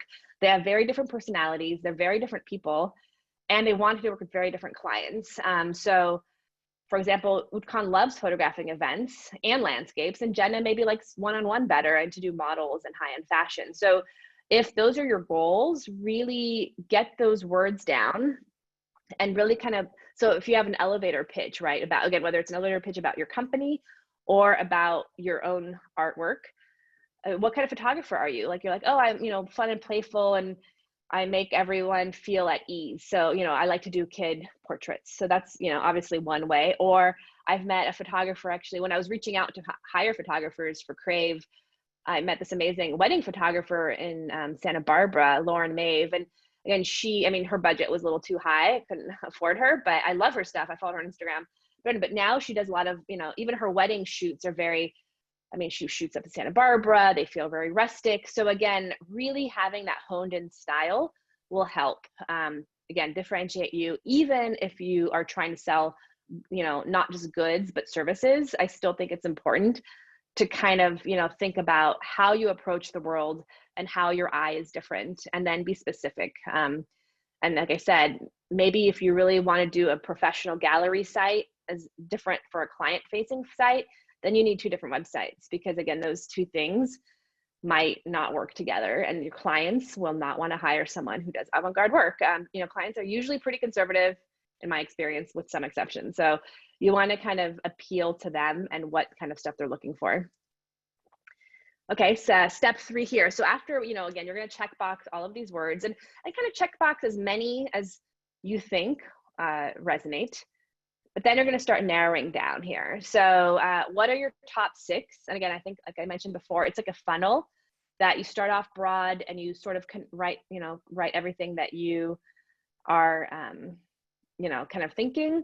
And then as we go, as you go through the process, you start narrowing down. And so the top 6 kind of get refined to, 1, as you sort of start thinking which one, you can't live without, and which one is specific enough, and also, maybe specific, but also global enough that you could start building things around. So again, your must-have personality traits relate to those words. For example, playful, sophisticated, or, those are probably 2 fighting words. Like usually playful is not sophisticated, but sometimes, again, this is when we did branding for larger clients, sometimes it's that dichotomy that also is actually interesting. Like what can be playful, sophisticated, right? So there are ways of combining things that seem like opposites. And again, that sort of is what makes you different. For example, here, I live in Playa Vista in LA, and right before COVID, there's a high-end shopping center that's in this community, and they opened up, I forgot the name of it, but there was it's like a children's play space, but it looked like a fancy, amazingly colorful, like a Memphis interior. I think it was called Bella or something. But anyway, it was like the kind of space that it looks like a workspace, but it's for kids. So that seems like to be playful, sophisticated. So again, sometimes the dichotomy is a good thing to help build your brand and make you different than other clients or other competitors. And then again, so this sheet, you don't have to do it this way, but I like to do things visually. So this just kind of gives you a visual map of taking some of these words and just drawing them into the bubbles. And it helps me to kind of think of them as, there are these bubbles that maybe there's one that's more important, one that's like here, but less important. So just a visual graph to convey hierarchy, and also maybe there's relationships that you could convey by the proximity of the bubble. So you could redraw the bubbles in a different sheet, as well, or you could use these bubbles, but I like to do things visually. So I usually draw things out and say, what is the most, maybe there's one huge bubble and then 3 small ones. So use these, these last 2 sheets as that, it's like a roadmap that will help convey, again, those adjectives, which will then be translated into the visuals. Again, this is another graph. So again, not everybody uses all of these. Some people are very confused by this, but I definitely, again, I found, and these words in the corners these are arbitrary. You could make up your own words, but on the scale of traditional and modern, or masculine and feminine, for example. So think about, again, these could be any, you could have other words up here. This is just a sample, but again, map out where your brand fits. So if you're saying you're sophisticated and playful as the 2 opposites, are you more playful than sophisticated? Or, so this will, again, guide you as a visual diagram to talk about some of those words that you're looking at. So again, this is the mood board. We talked about this already. This is another one of Kendra's projects. But again, this is, I would say, so this is what you're gonna do after today's phone call. You're gonna take those words and you're gonna go on Pinterest, and you're gonna just, again, start pinning what some of those words mean to you. Like, for example, feminine, lush, friendly. This is obviously not, this is feminine, but not lush. This is obviously like an arid desert. But so again, what are those words? And then how do you convey them through imagery that gets to that essence? So start pulling imagery, do a Pinterest board. You could also do a, reel board if you want to just pull from, print from Pinterest, print magazines, whatever it is. Think about that as sort of, this is that step, which again, words are still very subjective. They mean so many different things. If I say playful, that has so many different meanings. So get these images down. And then as you kind of refine and as you spend the process, then you want to edit down and, have the top tier photos and narrow down to 9 to 10 good ones. And this is sort of a visual way of conveying to the audience, if it's helpful for you to do it this way. But you could also just do a list, I suppose. But this is where we talked about the audience, again, getting very specific. So, kind of how I mentioned, I want Crave Workshops to be, teach workshops for corporate teams, and even corporate tech teams are, even a more defined word for corporate teams. So really, again, some of these questions might not apply, what do the houses look like? I don't really know what tech houses, that's not relevant, but a lot of these, are age range, super important. And really, when we were at Gensler, there's a big difference between 20 and 25, even though it's only 5 years, but shopping habits are different, styles are different. So just, again, the more specific, the better. And having, you know, you don't need to have one target customer, you could have 2 or 3. I mean, again, so sometimes, for example, when I first started doing Crave Workshops, like who I thought was going to show up to our, because we started off doing events in a friend's backyard, and they were just, you know, a lot of them were, you know, people we knew or friends of friends. So the people that came to those were very different than the people who come now. So again, a brand definitely evolves, you know, your customers evolve. When I started selling my art as well, like I have some private collectors who, you know, they use my website to look at, but predominantly they look at my website and then they commission something new. So they don't want to buy off the website. They want, you know, they want 10 pieces. So again, this down here. So it's okay to have multiples, and it's also good to sometimes it surprises me. Like, and so I think that interaction is really important. Like who I think my customer is, I might be right, but there might be someone else as well. So for example, a lot of my customers, when I first started selling my sweatshirts, are other artists who appreciate the effort that goes into it, and they don't question why it's expensive. So, you know, I think it's nice to kind of open your mind a little bit. So again, those are up here, these left and the right side. And again, I say more is, I mean, this kind of narrows things down, but really use another sheet of paper as well and just write down, you know, if I want to, if I'm a photographer, do I want to target schools, or do I want to target maybe other people launching their brands that need photography? And then, you know, for example, some of the templates I bought from the studio called Moyo Studio, MOYO, and I mean, they're on Creative Market, but then recently I've just saw that they launched their own website, and now they're selling templates for graphic designers to do their mock-ups of their websites. I mean, so specific, but you know, they're making, it seems to be making a very good living, and they've just really expanded the library. So anyway, you know, keep adding and be specific, and hopefully you'll have some personas that will help you with the next steps.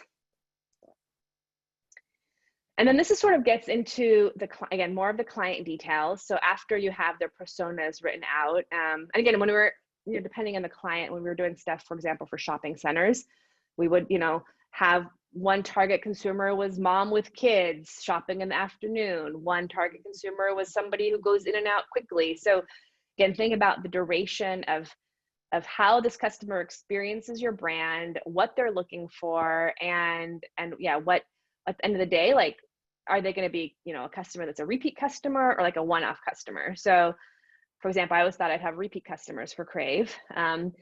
But some have, but I have a couple, but for the most part, it seems to be always new customers because people are always looking for new things. So again, I was, you know, that's a very different brand model to always have new customers than to have people who are coming back. No one wants to learn the same thing. So unless I offer very different workshops, my model is more about having different customers. So again, and then think about your ideal client. So who's the aspiration that you want to reach, and what, you know, if you want to sell your goods in partnership with another brand. And this is, again, sometimes, like for example, Parachute Bedding in LA here is an amazing, it's a home linen brand. And I just love their aesthetic, and I thought my work would really fit in with them. And so I reached out to them. So some of this is, you know, abstract and aspirational, but you should actually also use it as a roadmap for you know, for potential partnerships. So if I have an ideal client, like I want my stuff to be sold to a Parachute home, I emailed them and I said, who can I talk to about selling my art here? And they let me have a pop-up, which was pretty cool. I mean, it was a pop-up, it was one day, and this was again before COVID, this was probably last August, but they let me sell my stuff in their store and at least connect with their customers, which I thought would be my customers, people who have a certain aesthetic and have a certain, you know, they have enough money to buy that kind of linen, they might have enough money to buy my work. So align yourself with clients and with other collaborators, other companies that might share those clients.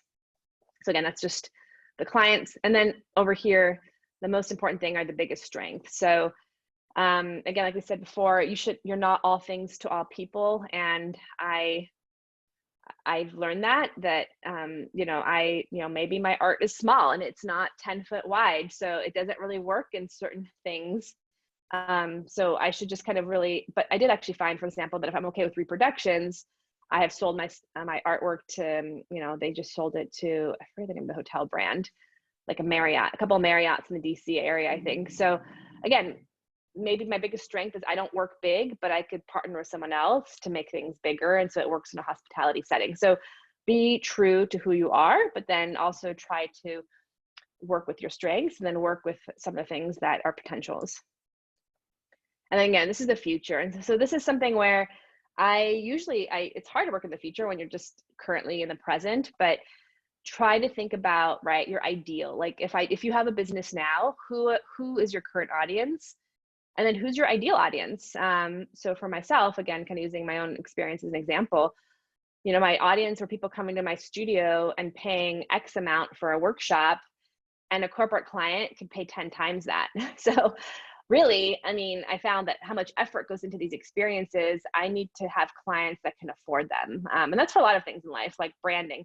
I had clients that were like a small flower shop, but they just don't have the kind of budget as a fertility clinic does. So I'm realistic, but also I'm trying to be aspirational and be like, look, if I really want to work on bigger scale projects or I want to do photo shoots, my clients need that money to be able to afford me. So I would say, I've had people reach out to me, but if they can't afford a photo shoot, then there's no point of even doing work together, because then none of what we do together will actually get done. So they need to be able to afford business cards and all that kind of detail. So anyway, think about your ideal audience, and those people will find you and will pay for your goods. And so again, you might need to build your portfolio to show, again, the quality you deliver. And once you kind of have that quality shown, you'll get the kind of clients that I think have the better budgets to be able to compensate you accordingly. So again, real versus ideal is important. And then, yeah, always, again, now and all of these things I feel like I do sometimes, but when it's myself, I sometimes forget as well. But recently I've really started asking everybody who calls me, because I get about 2 or 3 inquiries a day for corporate virtual events, especially now more and more. But I always ask them, like, how did you find me? And some of it's word of mouth, but a lot of it's just, Google. But if they tell me, oh, it's Instagram, or if so I'm like, what are you searching for? Like, how can I improve that to help them to have other people find me? So have that interaction. Don't be shy. Also ask for feedback if you have current clients. And I should do I should do this better. I do ask for feedback, but I don't even have a form. I should probably send out a form to be like, give me feedback about a recent workshop, just to learn and to improve. So anyway, and then also just aspirational. What do you want? Where do you want this business to go? And then and kind of what are upcoming challenges? So I was lucky, again, at the beginning of COVID, I actually was reaching out to a PR firm. I was going to hire a PR firm for Crave. I really needed help, I thought, to, kind of reach those type of clients and have the bigger budgets to afford a corporate event. And I wanted to kind of be proactive about it rather than just wait for people to call me. But now I actually found that I'm partnering with different companies to help reach those clients. But anyway, one of the PR women I talked to she was like, yeah, like, where do you want this to go? Best case scenario. Do you want to be doing what every day? And if your business grows, do you want to have a team of 20? Like, so kind of think about the scaling up, or do you just want to keep it yourself? And if you keep it yourself, then be reasonable with how, again, it's okay to be small, especially as artists, right? I just want to paint my studio and teach a workshop once a week. So that is important to be aware of, and then to plan accordingly. And then, yeah, I mean, some of these things, again, other clients looking for, that kind of goes back to how, again, asking those questions of our clients. I'm kind of skipping around this page a little bit, but there are different questions. So, again, what are they looking for? And for example, I just talked to Google. We got hired for 3 Google, doing a 3rd Google workshop next week. And, this particular Google team said that they want someone to be able to, we mail our art kits. That's been a new thing, that we have to mail all the supplies to everybody. Because of COVID, everyone's at home. So we've, evolved how we do our supply resourcing and sourcing. But for example, I asked this manager at Google, and she's like, well, if you can mail to Europe, you're like ahead of the trend, because nobody's mailing things to Europe, and our team is in Zurich and in Pittsburgh. And so I'm like, oh, okay, like that's a really important thing to know. How can I do something that's important, but that they may not know, or they might not have, and that they're really looking for? And, she's been looking a lot, and she couldn't find an artist who could mail supplies to Zurich and teach a virtual workshop. So ask, it's that feedback loop. Ask again, ask, or if you're, whatever your clients want, just ask and take that seriously. And then here, we're getting close. We have I have 3 or 4 more minutes, but here is just competitors. Again, we're not trying to copy other people, but I do think it's important to understand who's playing in your sandbox and what can you learn from them. So like I said, I enroll sometimes in classes from other people just to learn how they're doing it. I always think it's important to keep learning and keep evolving, and especially now, but always. And so look at other companies and again, see how they've pivoted in COVID, and what are other photographers doing, or what are, in my case, I looked at other art workshop companies here in LA, and what are they doing? I mean, I don't want to do in-person events. I don't, feel safe in that in Los Angeles currently. So what else can I do? But what else are they doing? So just look at them as just people to learn from. So at the end of today, this is sort of the last 2 sheets.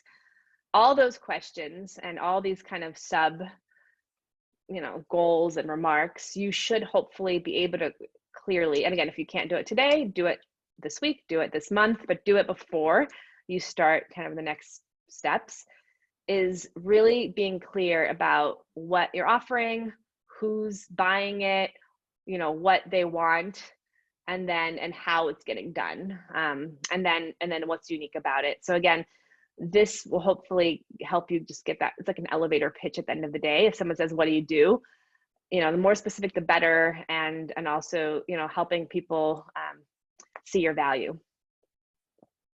And then at the end, yeah, this sheet will help you craft that brand statement. So sometimes your brand statement appears on your website.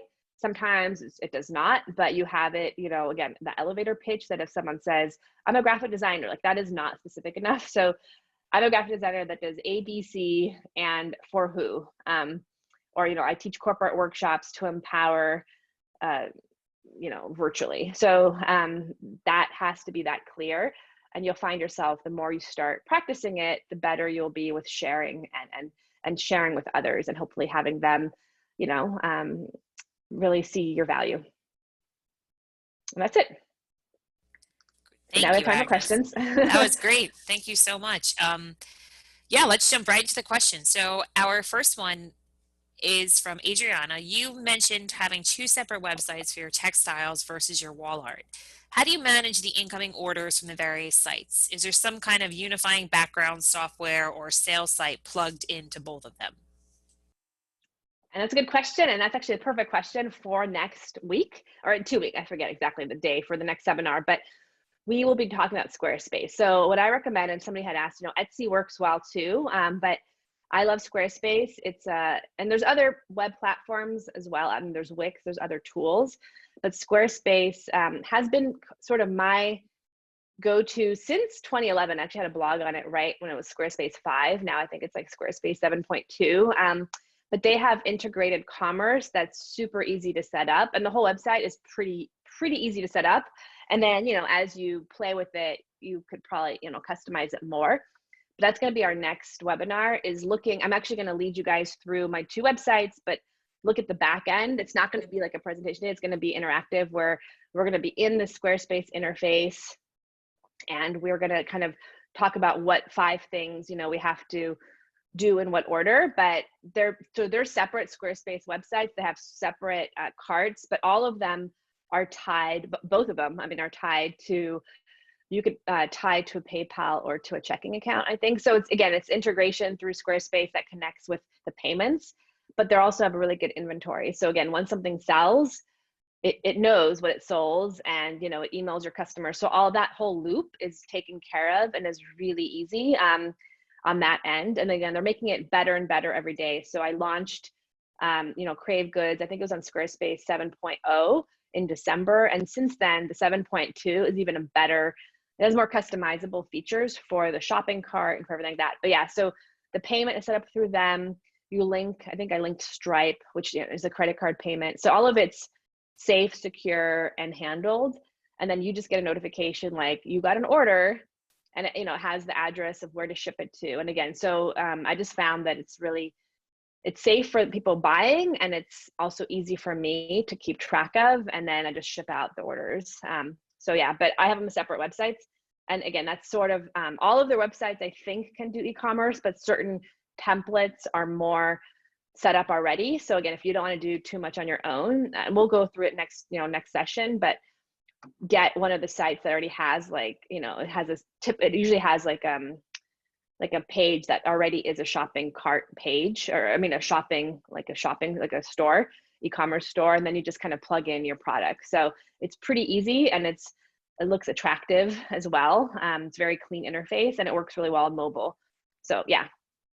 Great, thank you. And for those of you who aren't aware, we are doing a second part of this workshop on Thursday, October 22nd from 1 to 3 p.m. Eastern, where we will talk about launching your brand online. So please join us. I think it'll be really exciting.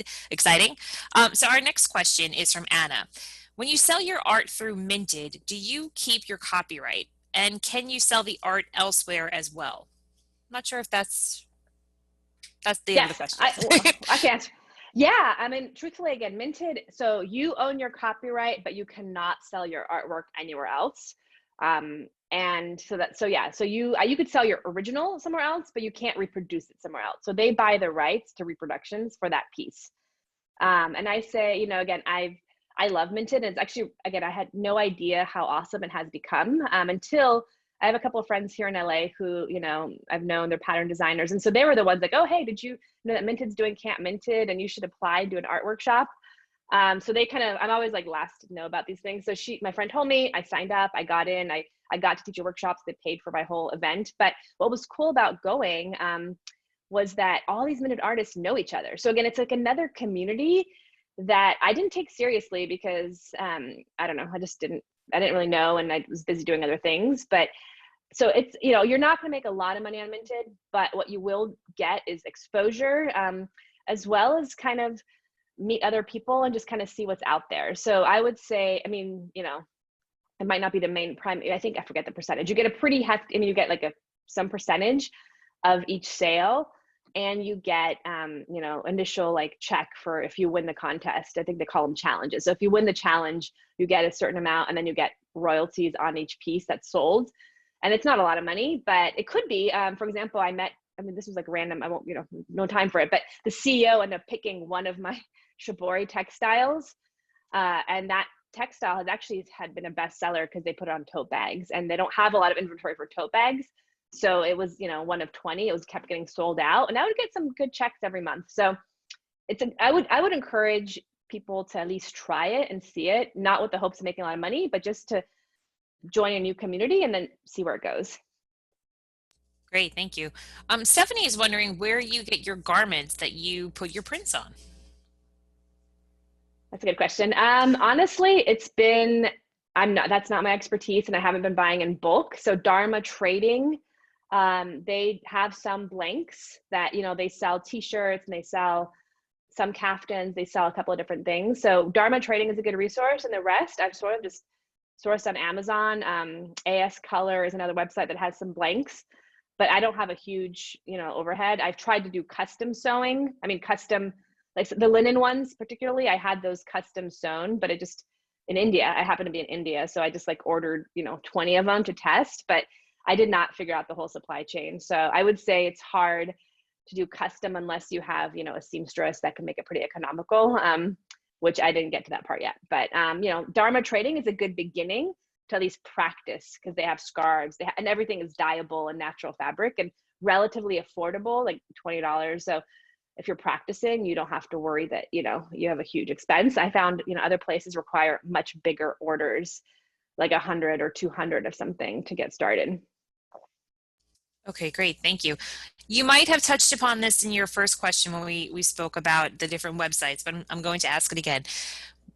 What sort of taxes you need to deal with when selling products through your own website? It is my understanding that you can get quite complex when not selling through a third-party marketplace such as Amazon or eBay or Etsy.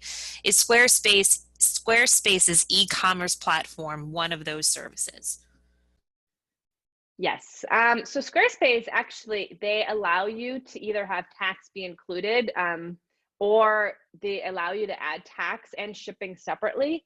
So meaning you could, in the tax case, you you mark where you want to sell to. So I could sell only to certain states or to all the states. I could do international if I want. Or turn that feature off. I don't want to do international because I don't really want to deal with international shipping. But that is something that you have the flexibility through the interface to mark which one, and then it automatically knows the tax rates for those states. And I think, or I mean, I manually kind of put in the states, but then it figures that out when the shipping. So that part's done automatically. You just say, I want to add tax. And when the inventory comes through, it's a taxable good. It adds it on. And also you could, itemize the shipping. And just so you know, Squarespace has different e-commerce plans. So I have, for example, my portfolio website is not an e-commerce site. So I buy the premium, I buy the personal plan. I don't need any other features. It's cheaper per month. So I just buy that. But for Crave Goods, I have an e-commerce plan, but there's like a business plan, there's an e-commerce plan. So the higher you go, the more you pay. So one of them is like $12 a month. One of them is like $35 a month, I feel like, or maybe more even, depending if you buy annual. But what I was trying to say is that the more advanced and the more you pay, the more features there are that you could customize. So if I got the most expensive e-commerce plan, I can even, have the shipping be different and the promos be different. So all of that is sort of set up for you. If you have enough inventory, again, I'm not going to go with all the details, especially next week. There's still so much more, but you could really, the more you pay, the more customizations there are. But I would say if you're just starting out, even the basic plan can do things like tax and the shipping, have like a base rate, for example. Great, thank you. So our next question is, this is a question for a remodeling business. How much of a portfolio should you have? How do you know when it's too much for a design service business? It's a remodeling home. Well, I would say, I learned this was like a guy in my grad program who his lesson has stayed with me since then. He's like, you're only as good as your worst project, which seemed a little negative, but it's always his voice in the back of my head. So I would say, whatever you're showing, it should be your top work, and it should kind of help people see your best work. And also, again, so if you want to do, whatever is it, the scale of your work as well. If you're just doing a small remodel, I don't know the details of the business, but you want to make sure people understand with clarity that you can do what they're looking for. So the photos should convey that. And I would say it's also helpful to have case studies and before and after. More important than a lot. People kind of tire of things. So, when I was at Evite, for example, we would have product managers, analyze the homepage and how long people stayed on every product. And, that was a full-time job. So I don't do that level, although you can. Even at Squarespace actually lets you see the analytics of which page people are going to and how long they're spending on it. But for launching a new business, I would just show your best work, and then kind of show the type of work you want to show, and just have the best photography. And again, invest in photography that's good, and maybe have a before, and then kind of write about it too. So again, for example, for David's website, Stay Maisonette, I still keep urging him to show the before pictures, because he didn't, like, when I saw the before of like a 90s ugly hair salon where then he ripped out the wall and did this whole new remodel, that was a much stronger story than the final result. But he put on pause and he's building a new cabin, so he didn't do it. But again, that is important. I feel like the before and after, and the story, and then case studies as well. So again, like if I was to tell people about I've done maybe 50 projects in my career, I don't know, maybe more, I don't even know. I would show 2 or 3 that I like and that I feel talk to what I want to do more of, and then people could kind of connect with. Yeah. Great, thank you. Stephanie is wondering, can you speak to how Instagram might influence the brand? I guess I wasn't sure what that means, but in terms of I do think Instagram is the first way people see your brand, and sometimes people only see your brand on Instagram, I guess. So, maybe I need more clarification as well, but I could try to just say that, like your website, again, if people visit your website first, or whether depending how they're looking for you and who's looking for you, if you're an artist, I would say, again, it should mirror your website. I would say what's good about Instagram is that it should be a mirror and a portfolio, but it's a fresher portfolio. So you probably update Instagram more frequently than you would update your website. And it's also an opportunity, a platform for people to see what's new, and especially stories, see what's new, follow along, interact with, respond to. So it's an extension of your brand, but I would say it's like the current today's extension. The website is like, people go back to that, be like, oh, like here it is, all the other info. But the Instagram is like, what is Agnes, what is Crave Workshops doing today? And then I scroll through the last 12 posts and that's it. Like I don't go deep into Instagram, but the website is a more comprehensive portfolio, and the Instagram is more like a contemporary or like a current events one. I don't know if that answered the question. Yeah. Stephanie, if you're still here and you want to jump in the chat, or Stephanie did. She said was actually wondering if anyone has done any paid marketing via Instagram. Oh, okay. That is not my expertise. I have a friend who that's what he actually used to do, sales. Honestly, I think, and I've heard this from other PR people, that paid marketing works better if you have a big budget. So I actually, I got on the phone with a PR company called Elevate My Brand. They're here in LA. They're doing like free sessions, brand analysis earlier this year. So, or donation, I donated to their charity and they talked to me, whatever it was. But anyway, I asked her like, how is this, paid marketing? Is it worth it?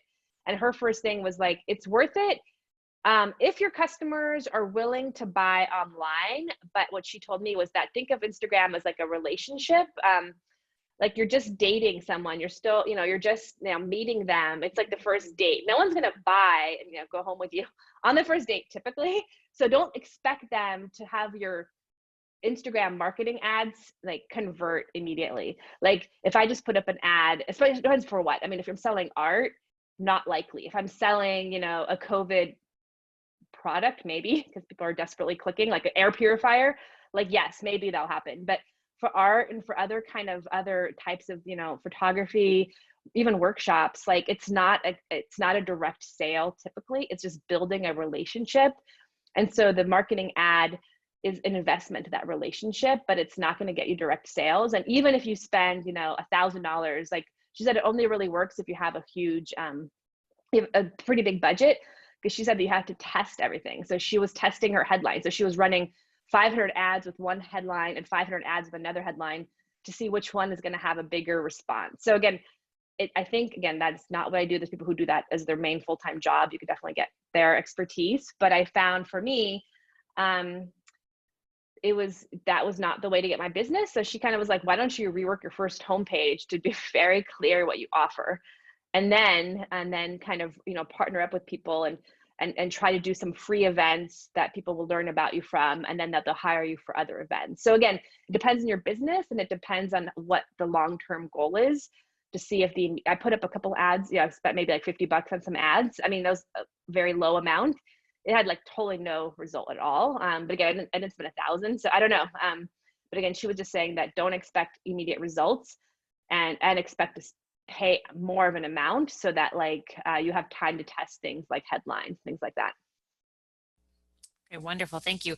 Laura has a question.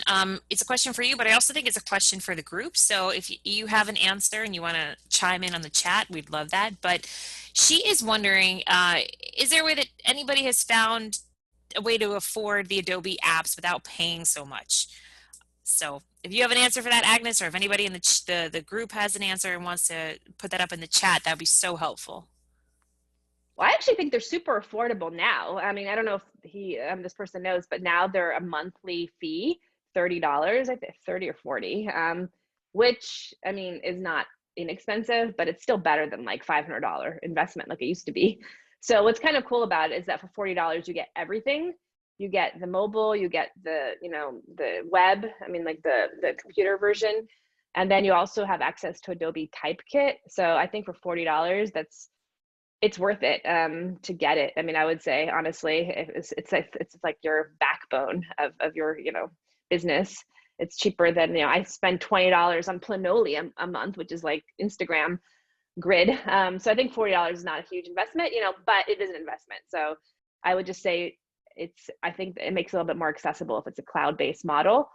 And another thing is if you teach, you actually get an educational discount. So if you have an email that's an educational email, which again, I'm teaching currently at Otis, if you submit that, I think it's 50% off. So it's only $20 a month. So maybe teach a class and get 50% off. That's great. Thank you. And there's a bunch of suggestions as well, pretty Oh, similar to good. what you just said in the chat box. Oh, nice. So we have a question about what iterations have you incorporated into your design business over the years since starting it? And can you share anything about that, specifically about branding and rebranding? Okay.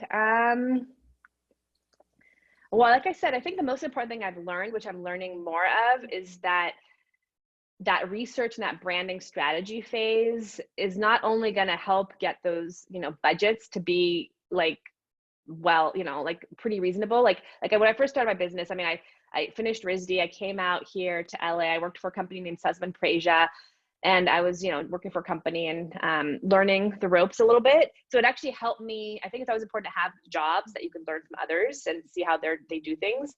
But at that time, I mean, this was not that long ago, but long enough ago that the world was pretty different. So, I think now I've learned we didn't do brand strategy. We just did more traditional graphic design. We would do logos. We did environmental graphics.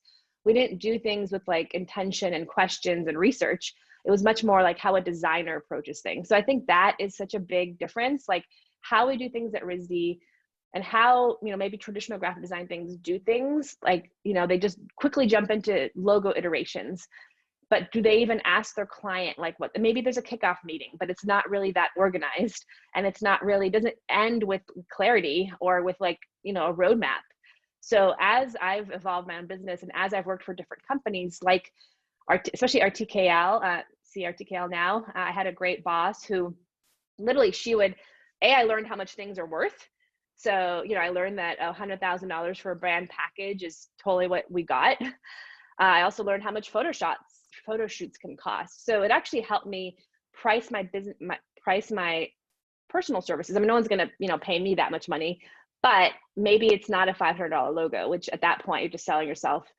It's just not worth the effort. So again, as you're starting out, I think it's important to it's like a tight, it's a fine line between making sure you're paid well, or if you're not paid well, at least you're learning something and you're doing a trade for something else, but that you see value in what you do. Because and then I think the brand strategy, as I mentioned, helps them see the value in what you do and pay you more. So if you incorporate more of that in your own practice, and again, and sometimes like I've said no to clients, even now I gave them a budget and they wouldn't do it. And I'm like, well, I could kind of cut some of the things. If you want to reduce your budget, I'm happy to reduce the scope.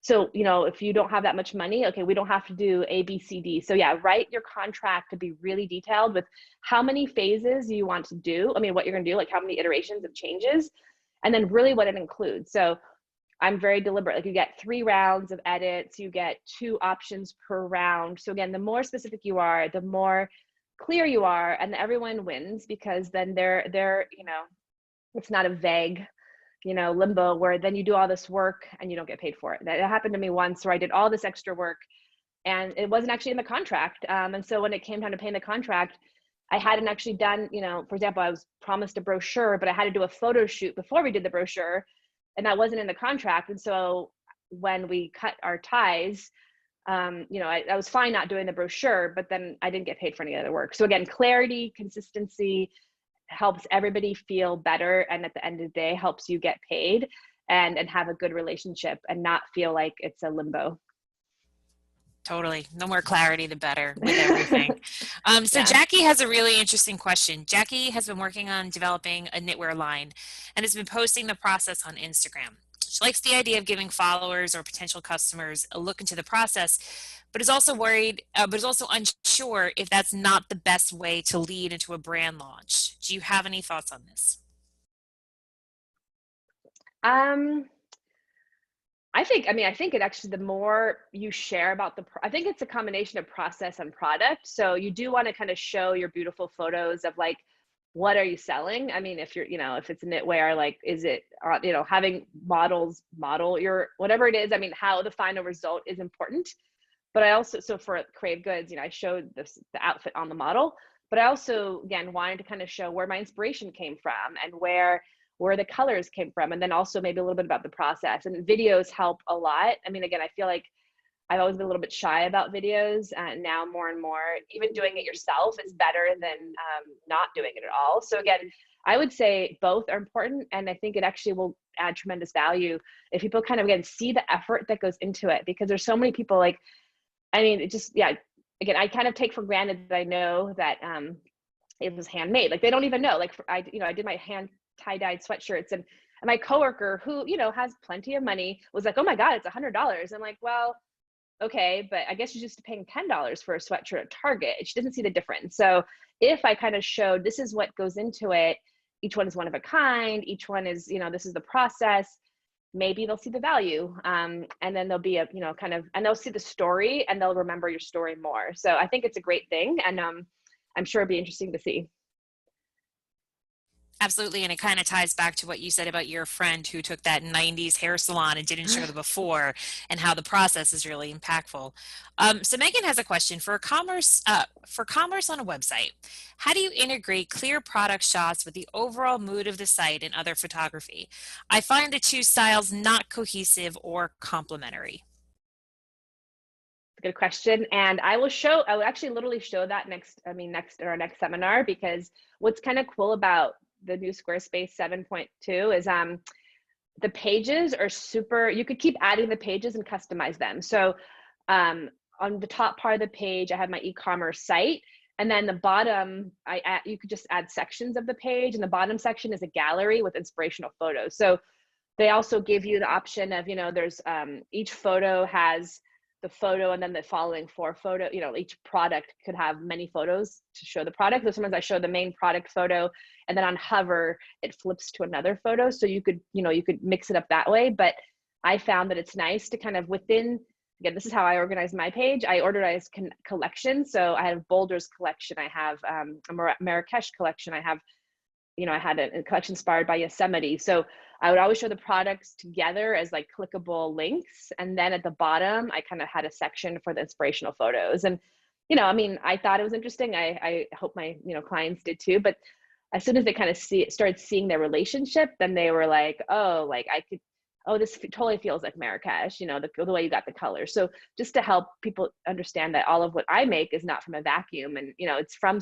my memories of a place. And so whatever is your inspiration, I think that's really helpful. Maybe, for example, you could also do a mood board. So you don't have to have a gallery of photos, sort of on Creative Market. And the mood boards I showed from Kendra, some of those are similar to templates on Creative Market. So Creative Market has similar templates where it's a plug and play. You just buy a mood board and you just in Photoshop add in your 8, top photos. So it could be one photo. It doesn't have to be like a whole gallery. So whatever way you want to show it. But I would just say it would be important that they relate. So, if I had my Boulders, my Marrakesh collection, I wouldn't show them next to each other because it's kind of weird. Like they don't go together. The colors don't go together. So think of it as like, like an art show. You have to curate it to match the mood of what's next around it. Yeah. Great, thank you. And our last question for the day is, have you used Shopify, and what do you think? I have not used Shopify. I have a couple of friends that do. I think it's, from what I've heard, it's more complex.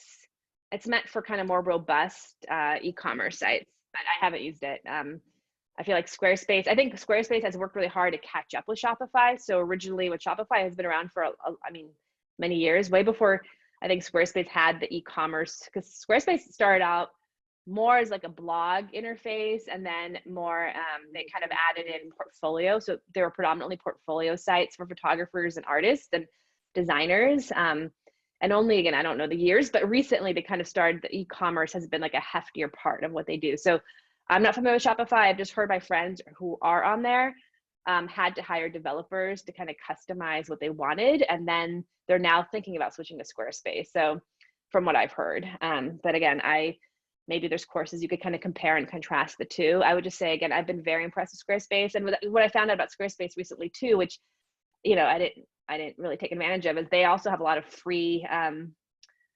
webinars currently about Squarespace. So even, you don't have to buy anything. You just kind of click around and learn from what their features are, and then, see what the prices are, and then maybe compare and contrast. So. Great, thank you. Well, that is it for our questions for today. Agnes, Nice. I'd like to thank you for going a little bit over our time. I really appreciate it.